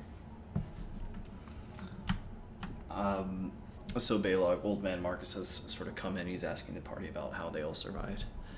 Where did he come from? He says, Me? Just random. Once I saw that foul sphere churning in the sky, I thought to myself, no, Marcus, I've seen enough trouble like this in my days. I know better than to stick around. And so I moved out to the cliffside yonder. And he sort of points out. And he says, from there I saw the most terrible thing. Something large ate the whole town like a shark leaping out of the water. Next thing I know, I sees this strange hunk of ice floating in the bay. Thought I'd come take a look and found ye here.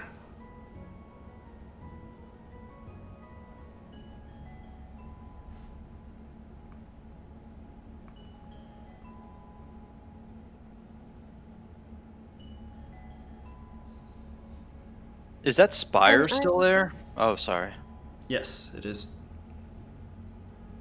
What were you saying, Emily? Can I do a what is it? Can I do a deception check on Old Man Marcus? Just cause I don't. Why would he row out here after seeing the whole town pretty much being swallowed? So are you checking to see if he's being deceptive, or are you trying to trick him yourself?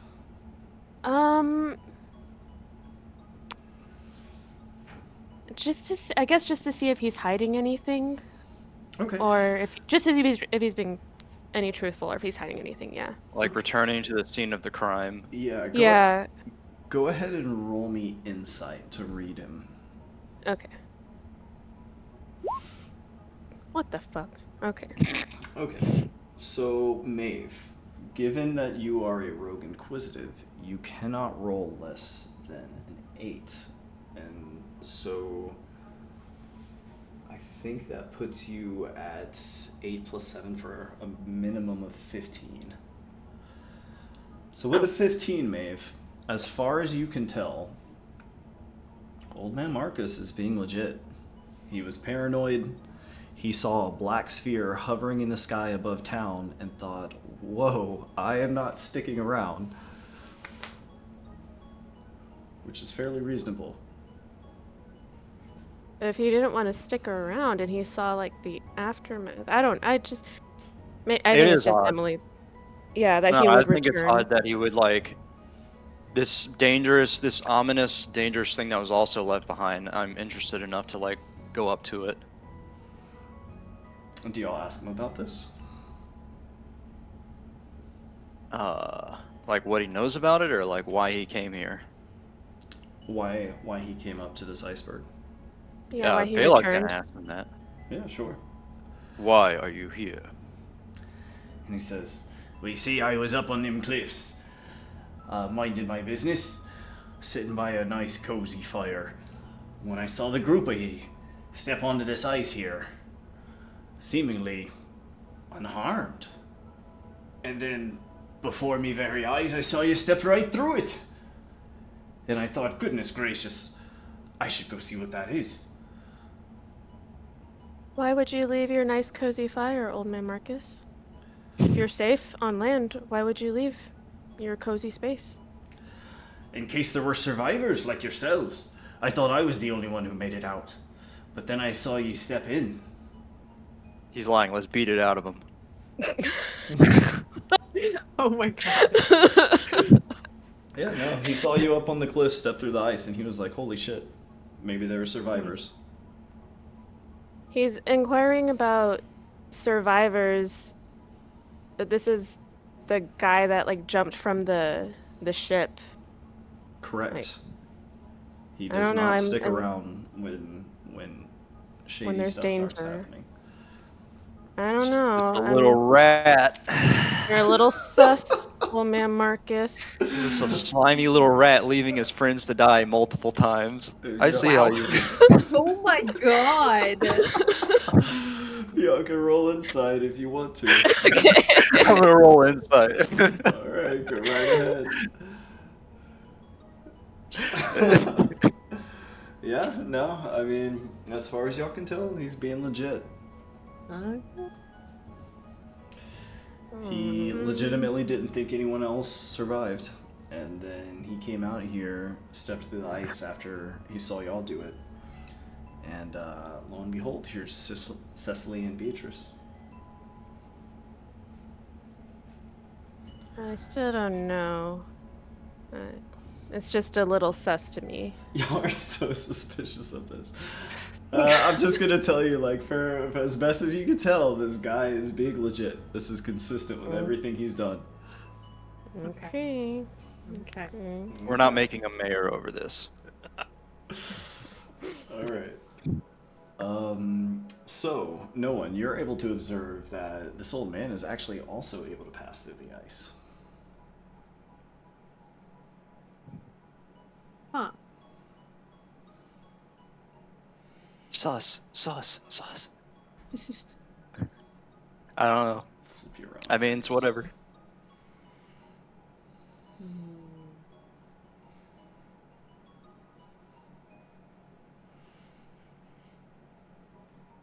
How are we all able to pass through and no one can't? Oh, you know what? Let me think Huh. about this. Uh-oh. Uh-oh. Oh, Do you need a let me retcon? think about this. Nope. Actually, I don't. Okay. I don't.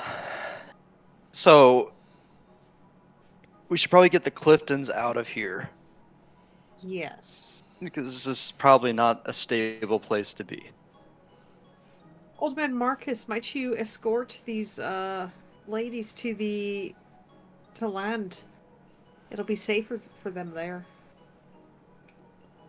He says, of course. And right about then, you guys are going to hear... Give me 1 second.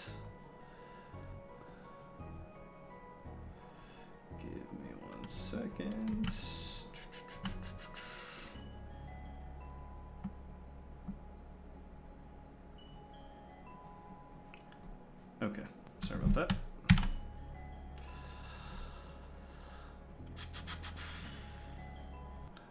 Okay, so at about this moment, you all are going to look up as a large shadow sort of envelops overhead. And looking up, you see this large bird No, is sort hey, of up. Oh. perched atop the glacier. Oh, And it's sort of peering down at you all with these Oh boy. huge yellow eyes. Being a fishy humanoid, Fergus is very nervous. And as it's sort Baylog of, feels like he made a mistake. as it's looking down at you all, it is going to peck the ice, and you guys see this sort of crack appear. And it continues to sort of work on this crack.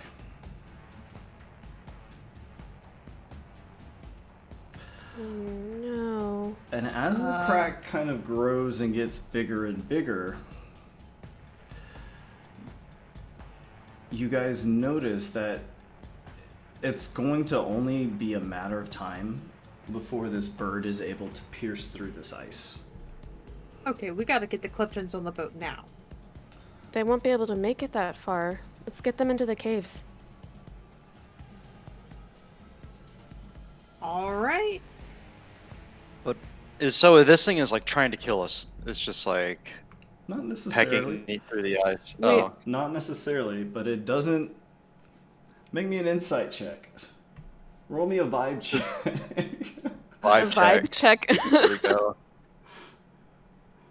It's a 10 on the vibe check. A 10 on the vibe check. Okay, so yeah, I would say it doesn't feel good, right?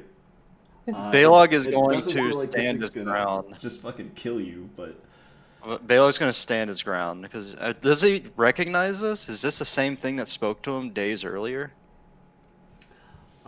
it is, yes, it is this bird. Okay, so he's just going to stay put and just watch as it like pecks through the ice.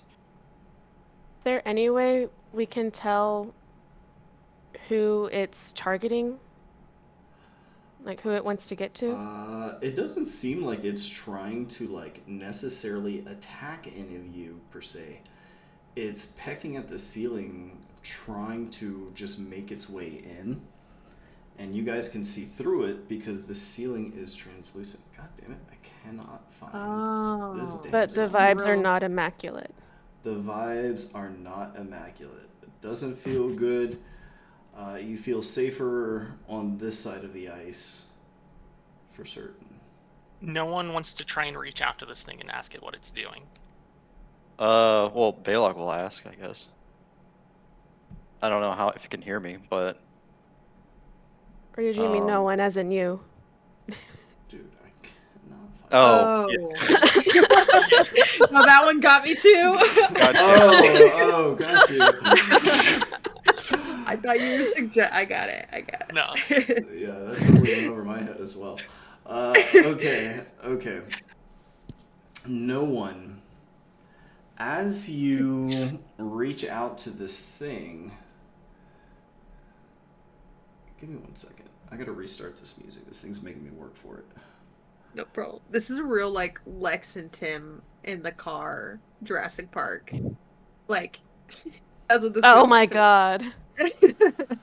Turn it off! Ah! Okay, there we Oh my go. God. There we Ooh, go. Okay, no one. As you reach out to this thing, right? Or you... God damn it, this boat's in the way. Hiding under the boat. Okay, you're hiding under the boat. Okay. Alright, so no one.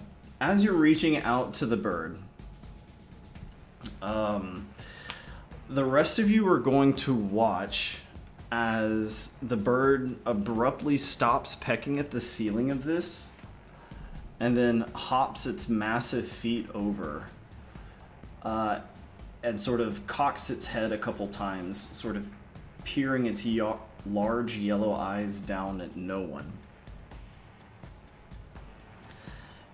And peering at you, no one, it's going to say, "Oh, that's exactly what I thought, you wretched little worm. I thought I'd smelled your magics, and I was right." And with this... Oh. Alright, no one. This thing is going to dive after you into the water. Good luck. Uh-oh.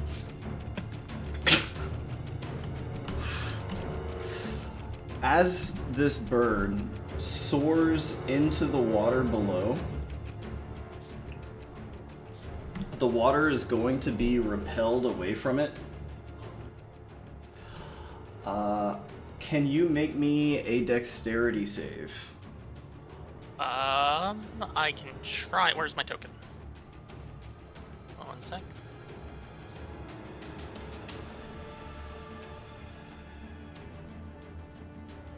Just open up my character sheet from here.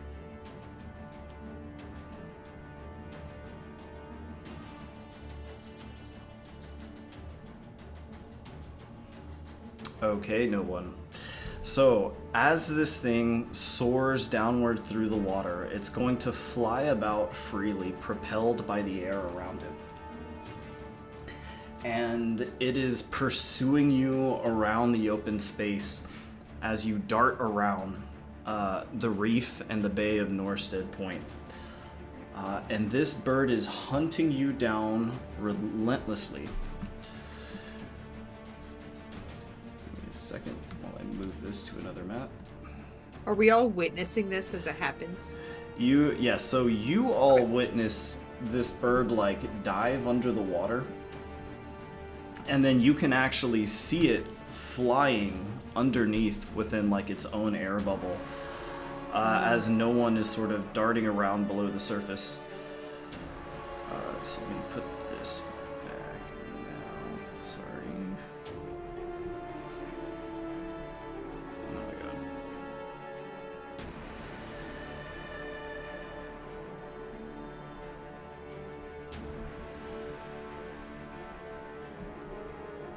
Oh, I see what the issue is. Nope, actually I don't. Okay, so As this thing is sort of flying around the water, that is gonna...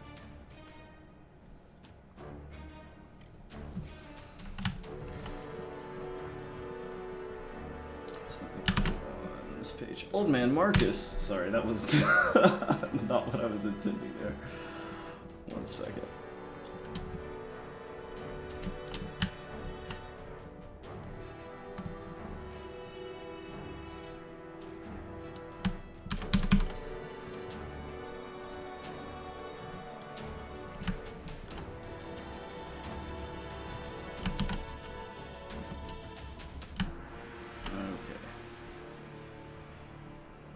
Just gotta make this a lot smaller.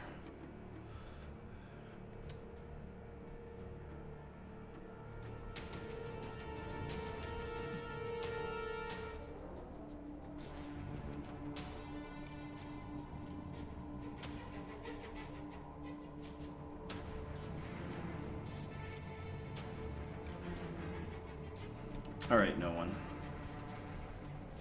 Mm-hmm.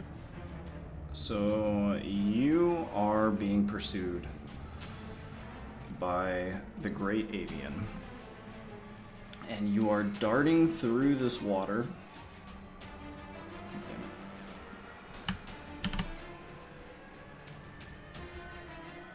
Good lord, sorry, I'm trying to multitask here. Okay, here we fucking go. Alright, so you are being pursued through this water relentlessly by this bird who is hounding after you. And as it sort of swims up over this open area, and you're trying to evade it, you are going to start noticing hordes of these pale invaders as they start emerging from the deep beneath the glacier.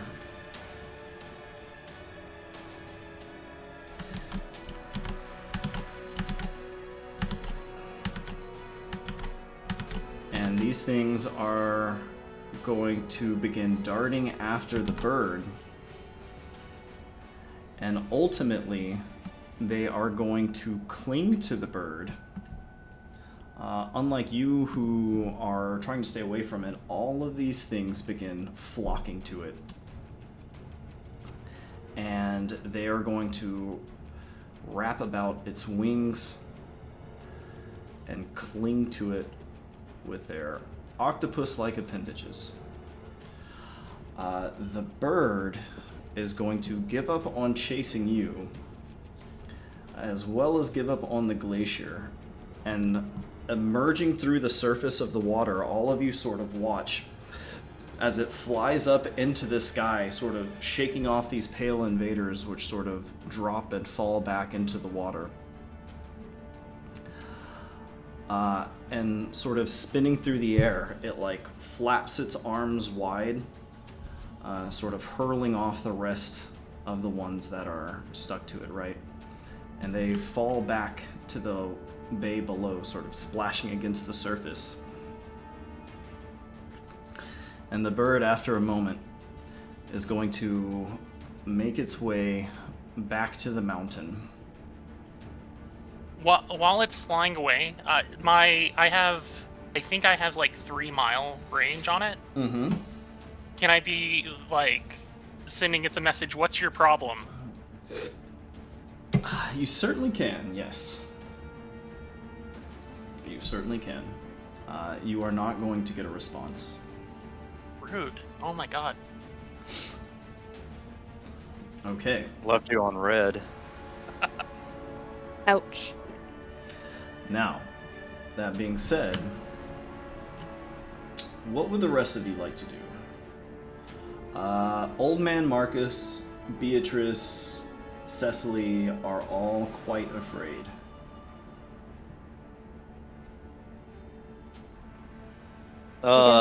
It's. You going? I was gonna turn. Oh wait, where is no one? Is he in the water still? No one, you are still in the water, however, you are no longer being pursued. The other Pale Invaders are paying you no mind. However, they are going to begin slowly emerging from the surface around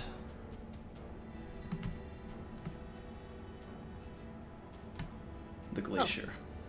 Baylog is going to pull his axe out and get ready for battle.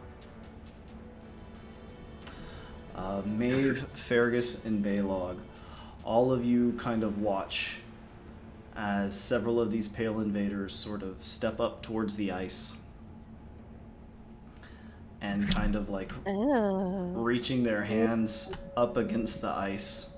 They sort of like press their hands against it, you know, sort of feeling for any kinds of weaknesses in it. It's so creepy.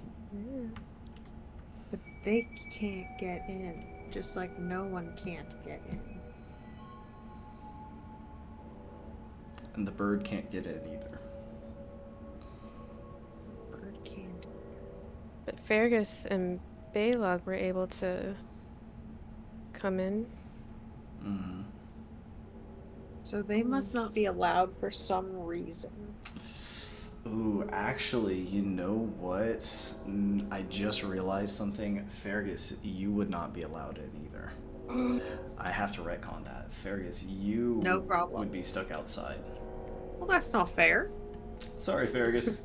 That's okay. But Baylog can Baylog be can. in. Mhm. Okay. Fergus cannot. If he pokes at the ice with the trident, does it just kind of tap the ice? Yeah, taps the ice. Okay. Yeah. God damn it. Sorry about that. It's okay. That's all right. So yeah, these creatures are sort of pressing themselves against the ice. They're sort of testing its barriers. There's not really a clear path in. And then after a few moments of doing this and sort of assessing the ice, they are going to step away and slowly begin disappearing back beneath the surface. It's fast.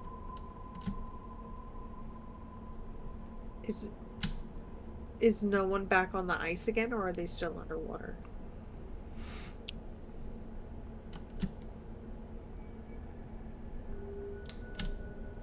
It's up to no one.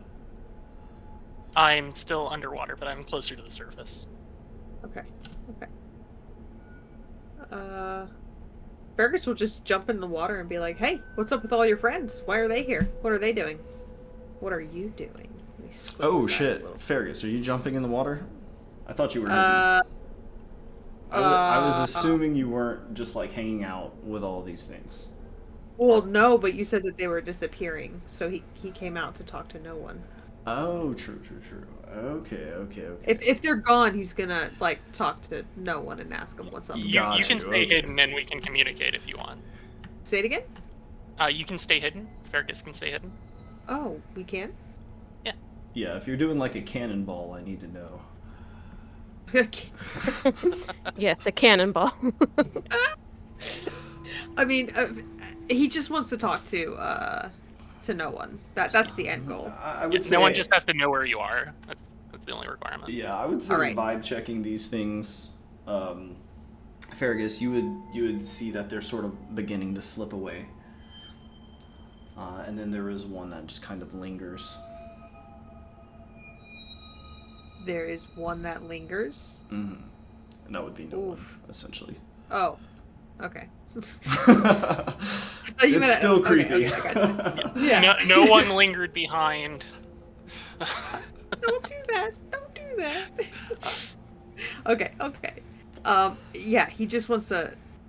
No one. Why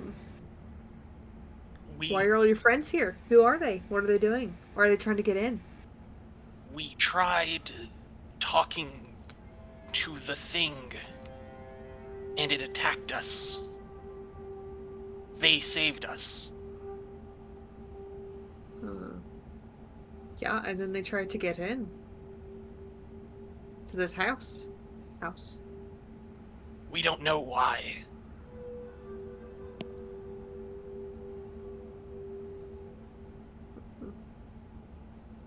I'm going to walk up to no one.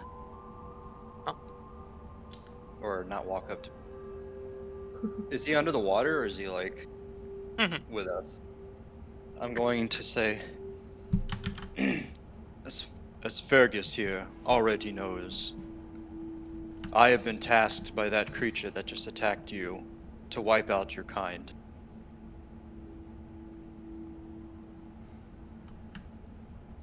Our kind. Pale creatures that swarmed it.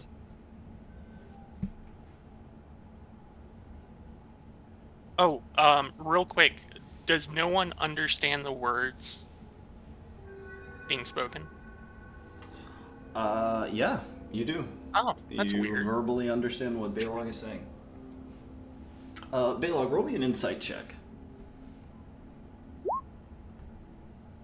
Yeah, it's just about how it goes. Yep, that's pretty normal. Okay. Go ahead. No one's going to send flashing lights to you and inquire if you think that thing was attacking you. Wait. Inquire if that thing was attacking me or you? You. Now, Balog, you cannot understand Bissell. So I don't know what to say then. Correct. Okay. You just see no one light up like a Christmas tree. Yeah. I'm gonna Fergus say. can translate. Oh, true. Fergus is standing right there. Yeah.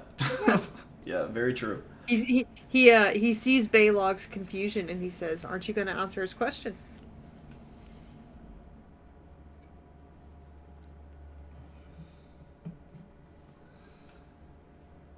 And he translates.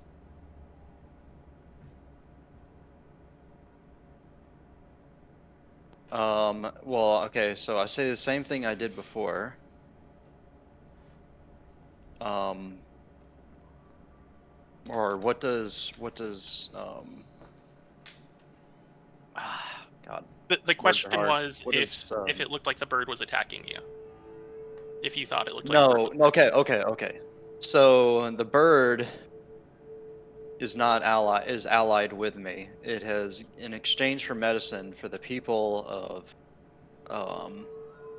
Norstead, I had to, which is the orange sphere, I procure the bark covered sphere.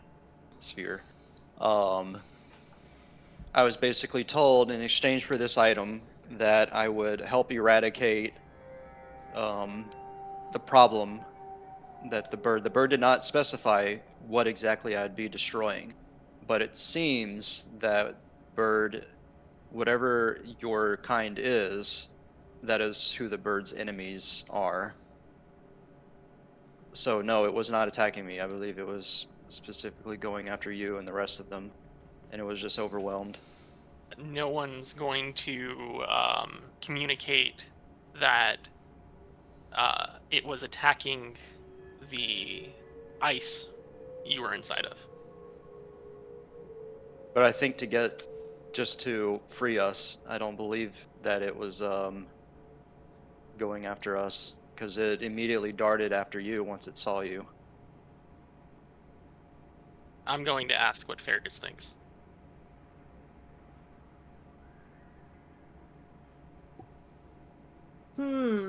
Quick question to the DM. If Fergus was outside that whole time, like, would the thing have also chased after Oh, Fergus? that's a Or would great point. Actually, no. It would, and Fergus, you would actually see this bird. This bird could have seen you if you made yourself visible. but it did not pursue Fergus. Okay. I want to ask no one why exactly he's there and his kin are here. What is their purpose here? No one's going to communicate that they don't know um, why Arkin is here. Are you capable of having them leave this area? Are any of them still around? No, I'm talking about like in general, like do they listen to you at all, or are you excommunicated because of your relationship with us? I will communicate that the one y'all killed did not seem to want to listen to us. And then my next question is, would you be opposed to me taking part in eradicating all of them near Norstead? Uh, You would be obviously not be attacked. However, every good other one that looks like you would. good luck with that. There seem to be many. So you don't have a problem yourself. It's just you don't think I can do it. Correct. Okay. And he Good to took that personally. know. Challenge accepted. Yeah, exactly. Okay, so Fergus, no one is saying that bird was attacking the ice. Baylog's saying, no, that bird was just trying to free us out of the ice. What do you think? Mm, I think it was trying to get to its quarry, and when it found it, it went after it. I probably thought that it was no one was in here with us until it realized it wasn't. It didn't Wait, know I was here until I communicated with it. he said I sensed your magic, though, didn't he? He did. The Did bird? we hear that? Did we all Or hear that? she did, rather, yes. The bird did. She did. Oh, okay. Mhm. Who Was the heard bird that? just communicating with me during that? Sorry, I missed the question. Was the bird only communicating with no one, or did the bird speak that out loud? The bird spoke. The bird spoke that out loud. Let me think about this. When the bird quote unquote speaks, I imagine its voice is like audibly heard psychically, like by everyone. By everyone. Okay, so everyone did hear the. Yeah. So the bird didn't think I was in there. Yeah, Right, so what and if that's it... not to say that the bird is necessarily psychic. That's just like Yeah, how it speaks. yeah, how it speaks.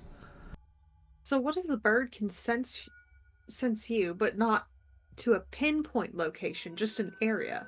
So I thought you were inside, but then once you made yourself known, it went after you. No one will communicate that they have no idea. Maybe they don't know what that was. Well, I'm in agreement with the bird.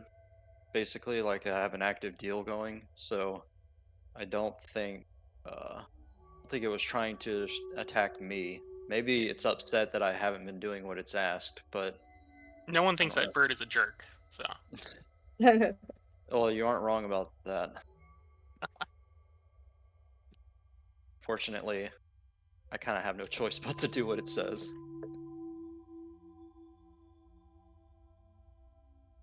well, There's still something none of you have checked on.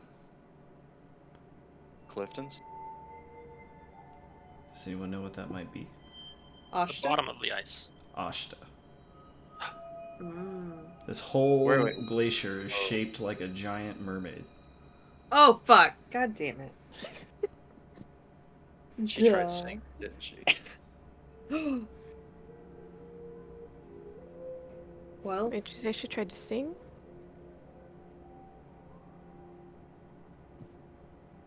Where's Let's go Ashta? check on her. Where we left her, the bottom of this cave. Okay, so unfortunately only Maven Baylog would be able to go check on her. Go for it, y'all. Okay, yeah. Yeah, let's go and check. Okay.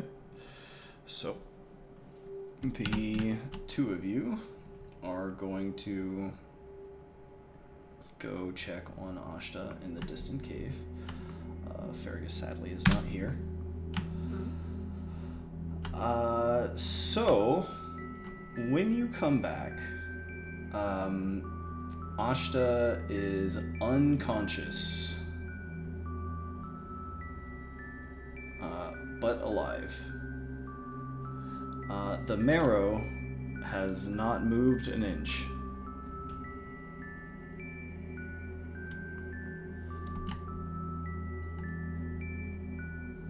Does Ashta appear to have any wounds on her? No, she is not wounded. However, you can tell just by looking at her that her body is incredibly weakened. Whatever she has done placed a tremendous strain upon her body.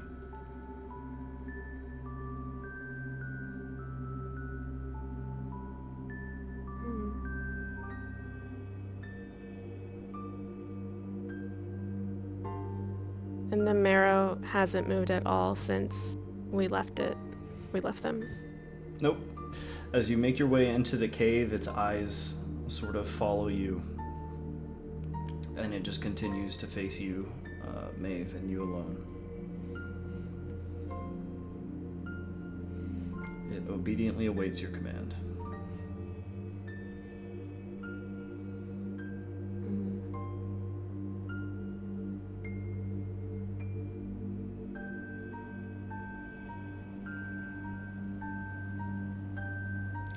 So, to recap, you guys came into this cave.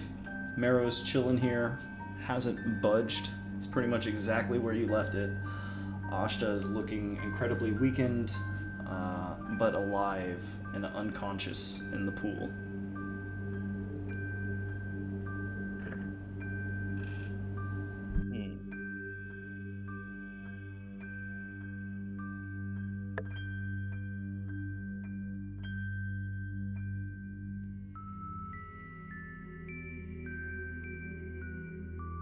I'm kind of wondering if she's responsible for what happened. If the iceberg is shaped like a mermaid, and I ordered the marrow to protect her, it should have protected her from any outward threats, I guess. But she could have done something herself. Yeah, that's a good call. The marrow does not seem to have moved from where you last left it.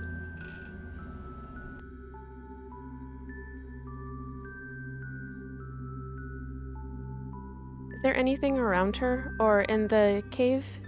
Anything different? Nope, there does not appear to be anything different or anything around her. You know what? No, I take that back. I would say that this moss, which sort of grows in a ring around this pool, this has very significantly grown and sort of widened and spread across the cave floor.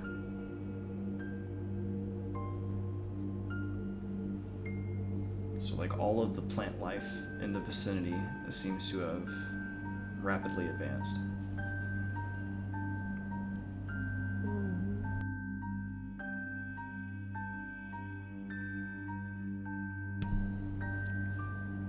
Okay, anything y'all like to do here? I have nothing. Yeah, me neither.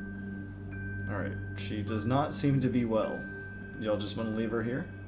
Oh, is she sick or she's unconscious? She is unconscious and tremendously weakened. Alright, bark sphere time. Open wide.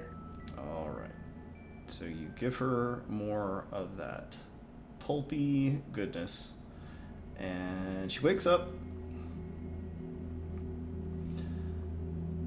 And Well, I can't talk to her. She is completely disoriented. And she sort of looks about at the Marrow, and then at you, Baylog, and then at Maeve. And she says something in a language you don't recognize. Sort of questioning the two of you.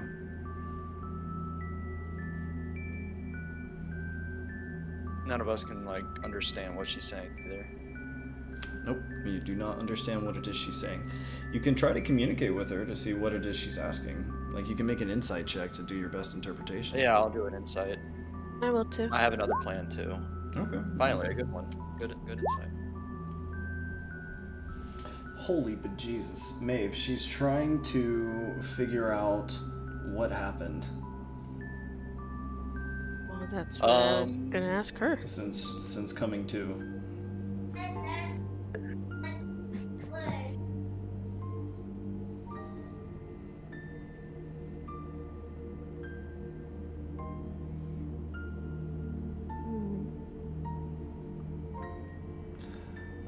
Does the ice sculpture outside look exactly like her? Yep. Looks just like her. It's roughly like her. It's not like an exact replica, right?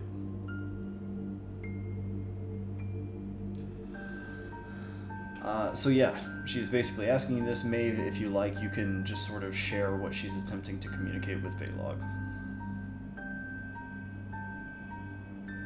Yeah, I tell Baylog she's wondering what happened too.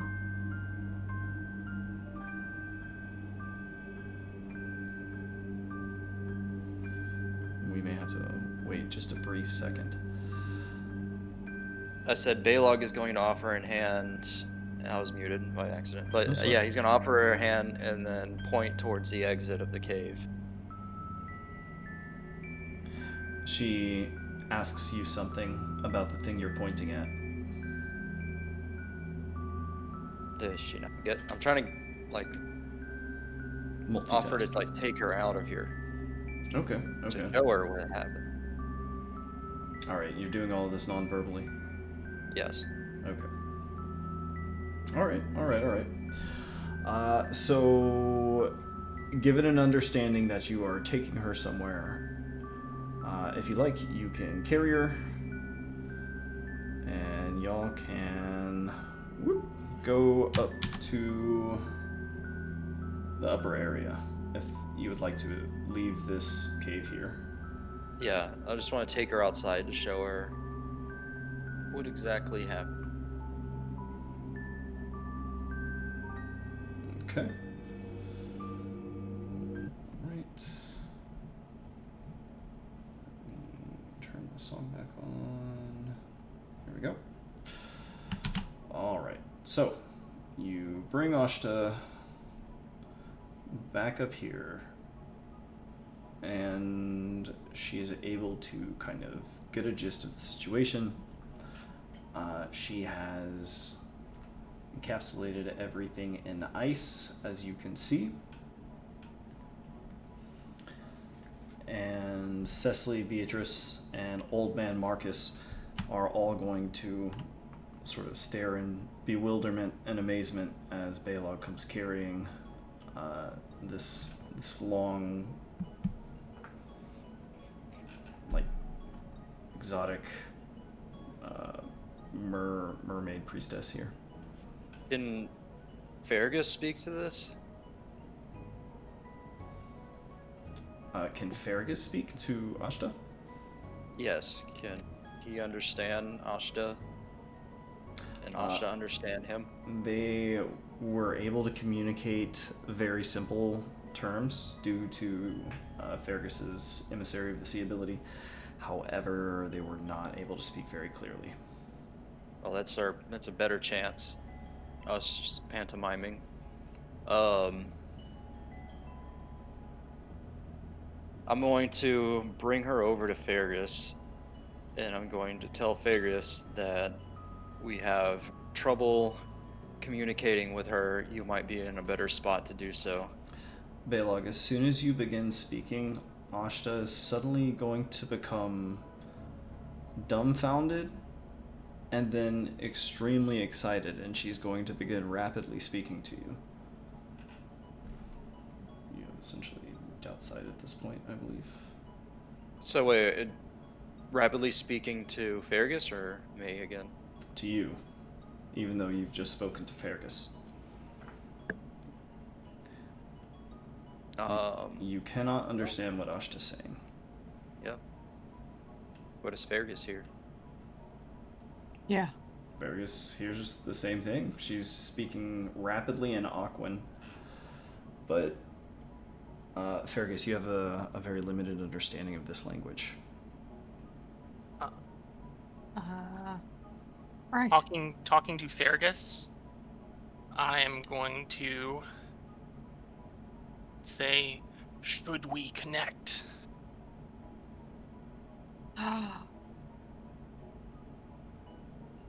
Bit connect. I think it should be.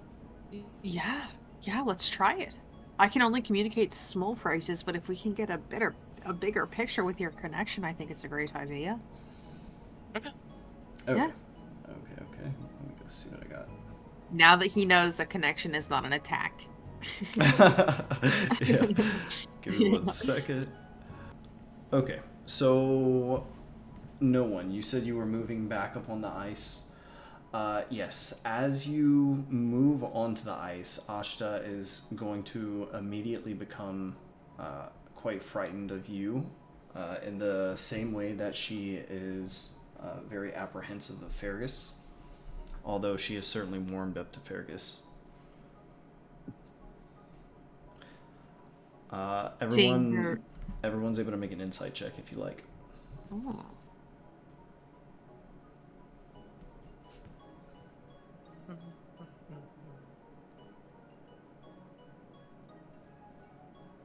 And Maeve, are you outside the ice as well? Good point. Are you joining in for this conversation? You're certainly welcome to.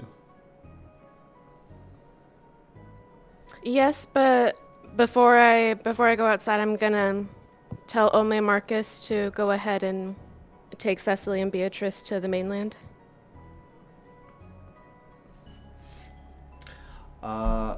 Old man Marcus, he says,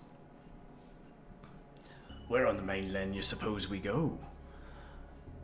I'm a bit uncertain cozy about fire that was. bird." Wherever your cozy fire was. He sort of gulps, and he says, "I'm not so sure about being up on them cliffs anymore, miss. Not after seeing that bird."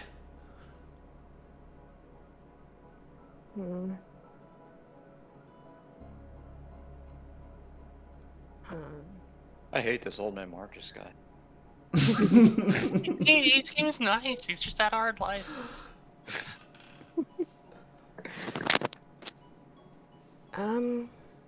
Well, if they don't want to go to shore after seeing the bird, well, So the bird wasn't pursuing you. That's true. That's true. Are you so? Okay, go ahead and roll me a persuasion check if you're trying to persuade him to take his boat back across the water out in the open, because he's basically afraid of that bird coming back.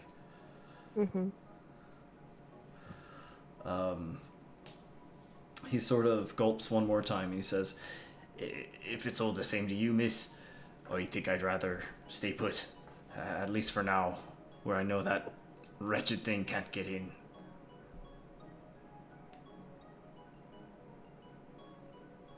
All right. And whatever them things was, sort of referencing the fucking Pale Invaders probing against the ice. Okay, so, alright, so yeah, so she'll just nod and say, like, alright, so be it. And then she'll go join Fergus, Balog, and Ashta. No. Okay. And then at this point, you all make your insight checks, and yeah, you can see that Ashta seems to have there's some trait that she is a bit put off by when it comes to Fergus and no one. Fergus will just, seeing her being put off again, being familiar with that, he points to no one and and he'll just say to her, ally, in the hopes that it'll like make her be a little more at ease. She looks at you, Fergus, apprehensively and nods, understanding. Okay. Alright, so no one, are you gonna just, without warning, just fucking spray everybody now? Or are y'all, like, discussing this first? I've communicated it to Fergus. I've offered the idea. Okay. Okay. And Fergus will point to everybody. And to Ashta, he's gonna say, talk. And he's gonna point back to no one. And then he's gonna nod to no one, like, all right, hopefully she's ready for it. Okay. Fergus, yeah. as you say this, Ashta points to Baylog, not understanding. But yeah, no one, if you like, you can go ahead and just douse everybody. Alright. Yeah, let's connect. Alright, so no one suddenly raises their hand and sprays everyone with this inky black, which above the water here manifests almost as like a miasma. So it's like thin, wispy, gas-like, almost sort of just washes over everyone. And Ashta is going to sort of gasp and recoil as this occurs. But this is going to put everybody, and not this damn boat, on this map here. Everyone suddenly finds themselves under the vast expanse of an infinite night sky.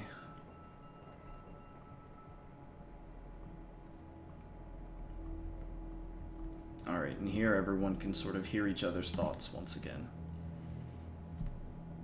Everyone's connected. Ashta is disoriented and afraid. She has never been in this place, doesn't know what this is.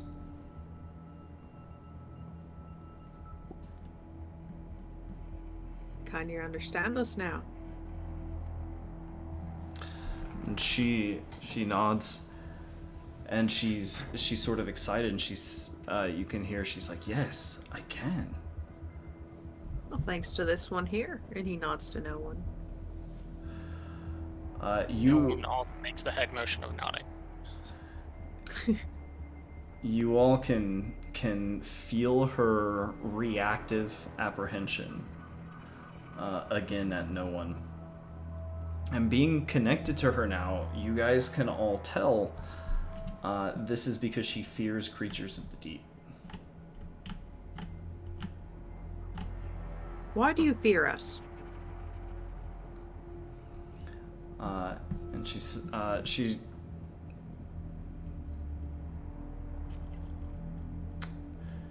let me think about this. I want to say you can like feel her explanations, right? You can feel the reasoning coming into her thoughts before she says it. But she expresses that the creatures of the deep must be dealt with very carefully. They're just not like us on the surface. They can be fickle. They have their own sets of rules.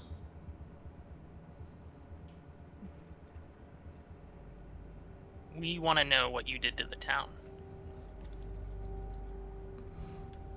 She sort of shakes her head.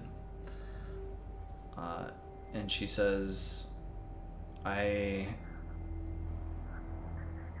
when I heard the noise, I looked outside the mouth of the cave, saw what was happening, and then I cast a spell to put us in our own essentially like a pocket dimension.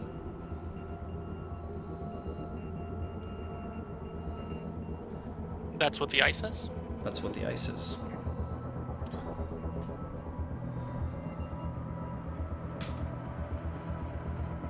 And she says only people that I've like allowed for the spell can pass through.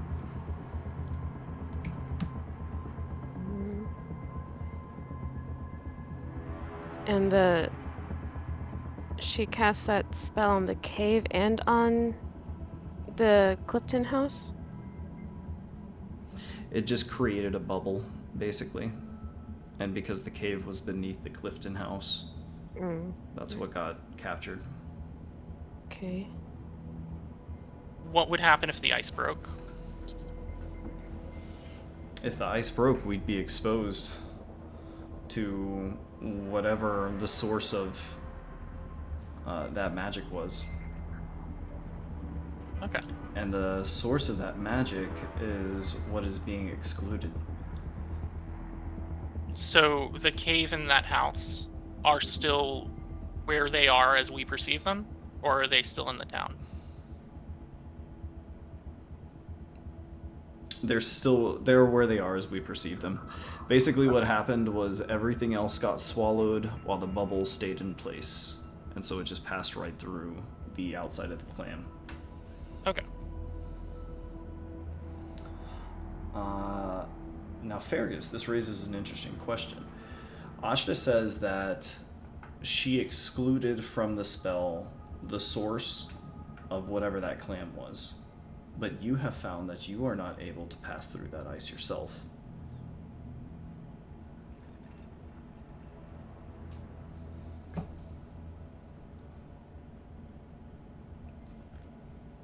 This.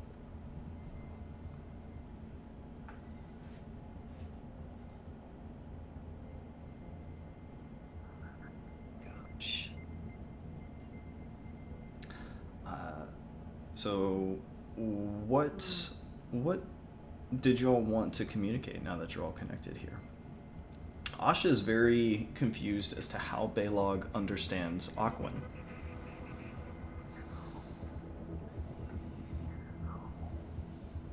Yeah, how does he understand Aquan? Yeah, how do you understand Aquan, Balog?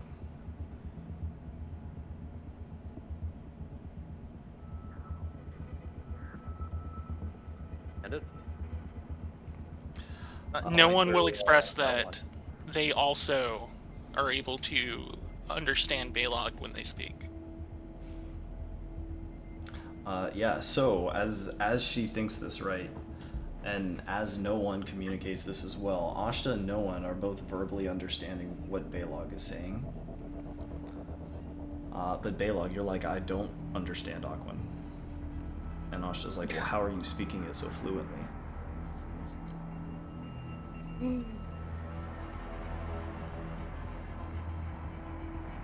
I don't. Does Balog know why? No? Make me an insight check. Is it the blessing? Imagine no one's nerve gas and ability. So Balog, it's something you encountered very recently. Did Are we any? talking about that tome, that book, or the ring? Do I put the ring? I put the ring back on.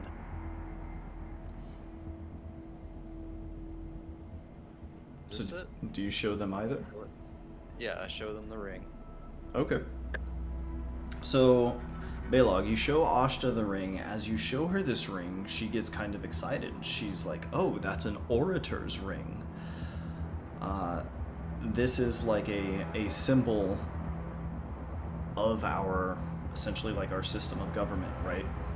And they say this is an artifact in which the speaker can be understood.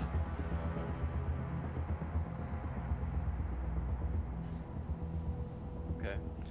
I'm going to, since I'm gonna ask her now, if she, to tell me more about the necklace that I wear. The necklace. Oh, and she's okay. So she's very surprised, right?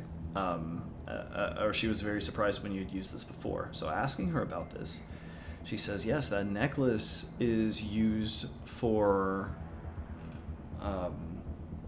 conjuring a marrow for our depetrification process. However, it can only be used by people who are, highly trained and versed in the ways of magic." So she says it's astonishing that, we always thought that singing was something only we could do. So to see that you are doing this or that you had done this was astounding.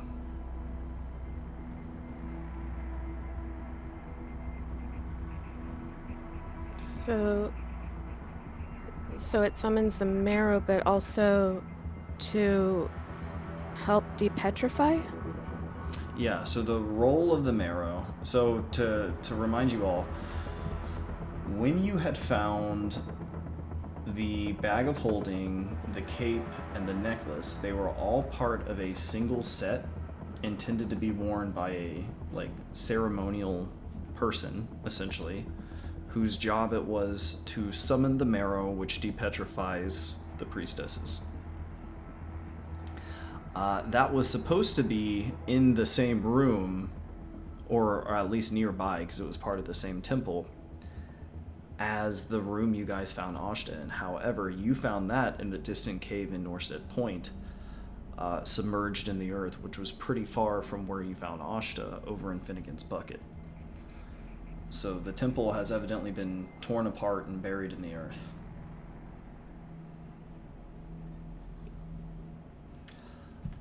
And Maeve, that necklace you have is normally cast by singing, so your ability to use it as you do with your will just sort of shows that humans have the capability for magic. Balog, did you show everyone the book you found? No, I didn't. Okay.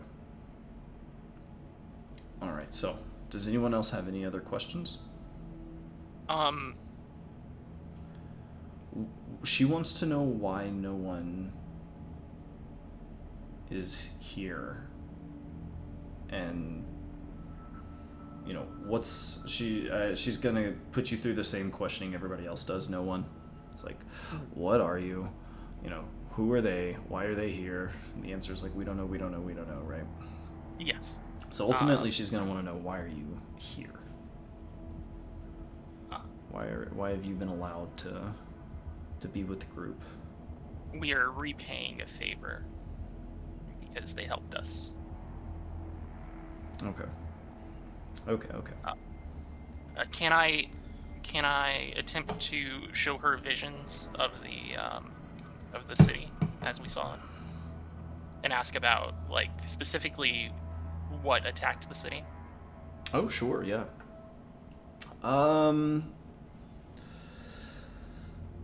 So she is going to tell you that she doesn't know what attacked the city, but she's going to inform you all that the entity Moakuwali, it's called Moakuwali, the six-armed crab. She says this thing is a very peaceful entity. It would never do this to us. And we sing to it to keep it at peace. However, even if we were to have stopped singing to it, it's not in its nature to be vengeful. And it doesn't seem like it would just attack our city, right? So something seems to have happened. But she's like, no way, it couldn't be Moakuwali. That thing wouldn't attack us. Does that name mean anything to me? Like all the other names, it sounds distantly familiar. Okay.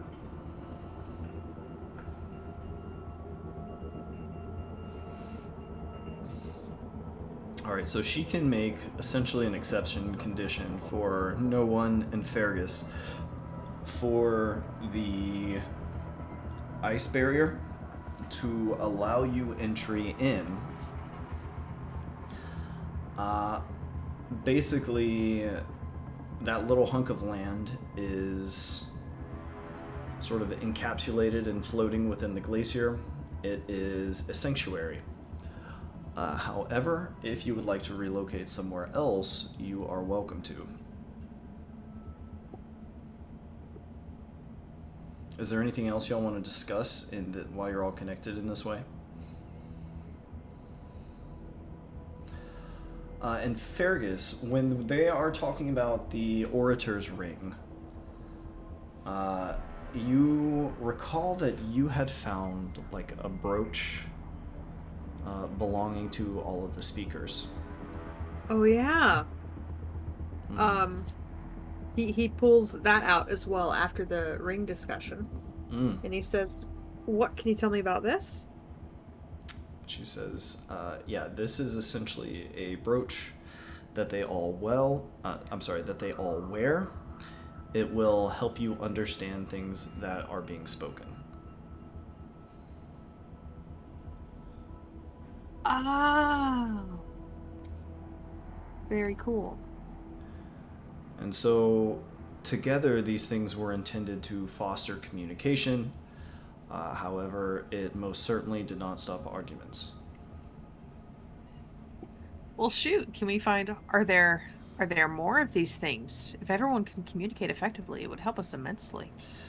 And she shakes her head and she says, although I am very versed in song and in history, she says, unfortunately, these were created by craftspeople who knew the songs for these spells, and I just don't know those songs. Oh. However, Baylog, you found a book with a group of statues who were learning songs.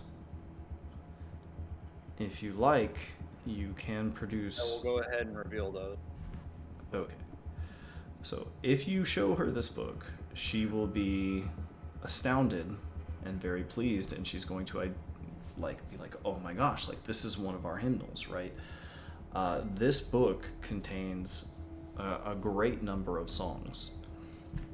And she's like, with this, I can teach you all to sing. She's like, if you have the capability to do so, I will teach you the songs of our people. Sounds cool. Fergus is very interested. I think she would sense an immediate interest from Fergus. So from now on, any of you can multi-class into the Bard class. What? What? That is correct. I probably will. Additionally, you are all hitting level 4. Ew. Oh, okay. Okay, does anyone else want to do anything here? Y'all want to ask Ashta anything? Gosh, there's so much. She's got all the history that Fergus wants. Well, He we have ways to communicate with her outside the dream now. Yes, we do. We do indeed. Fergus will talk to her on some long rest downtime, I think. I'll save that for later chit chat. Okay. Yeah. Okay, anything else then? Before y'all disconnect from no one's That's it. astral For that. The projections. next moment. Okay. All right. So, as the miasma fades, Ashta will reinforce the ice, which repairs the cracks above, and which will now allow Fergus and no one to pass through the ice as well. We're about to bring Fergus? the boat with us. Yeah, but staying outside. Oh, well, I have the Orator's Ring. It doesn't. I have a question for Ashta. Fergus will give the seeing Balog about to approach Ashta, he'll give the brooch to Balog and say, "This might help you understand a bit better. Put it on." Go ahead and put it on. Okay. All right. What are you trying to ask, Balog? How did that ship get on that spire? If you like turn and point to it, right? Yeah. She's like, I don't know. I've never seen that before. Of course you don't. I really want to know how that got there. She has no clue how that got up there. Okay. Old man Marcus is astounded at the sight of you, no one. And Cecily, Beatrice, and Old Man Marcus are all sort of just like slack-jawed looking at you. Mouth agape. But unless anyone else has anything they'd like to do, this is probably a great stopping point. I think that's it for me. Yeah. So as For long as I right have now. this ring on, I can speak Aquan. What does the brooch do? It allows you to understand Aquan. Oh, okay. All Mhm. right. So the ring only allows me to speak it, and the brooch allows me to listen. At least Well, one person I can would have both. also point out that no one can also verbally understand you when you're speaking Balog. Okay.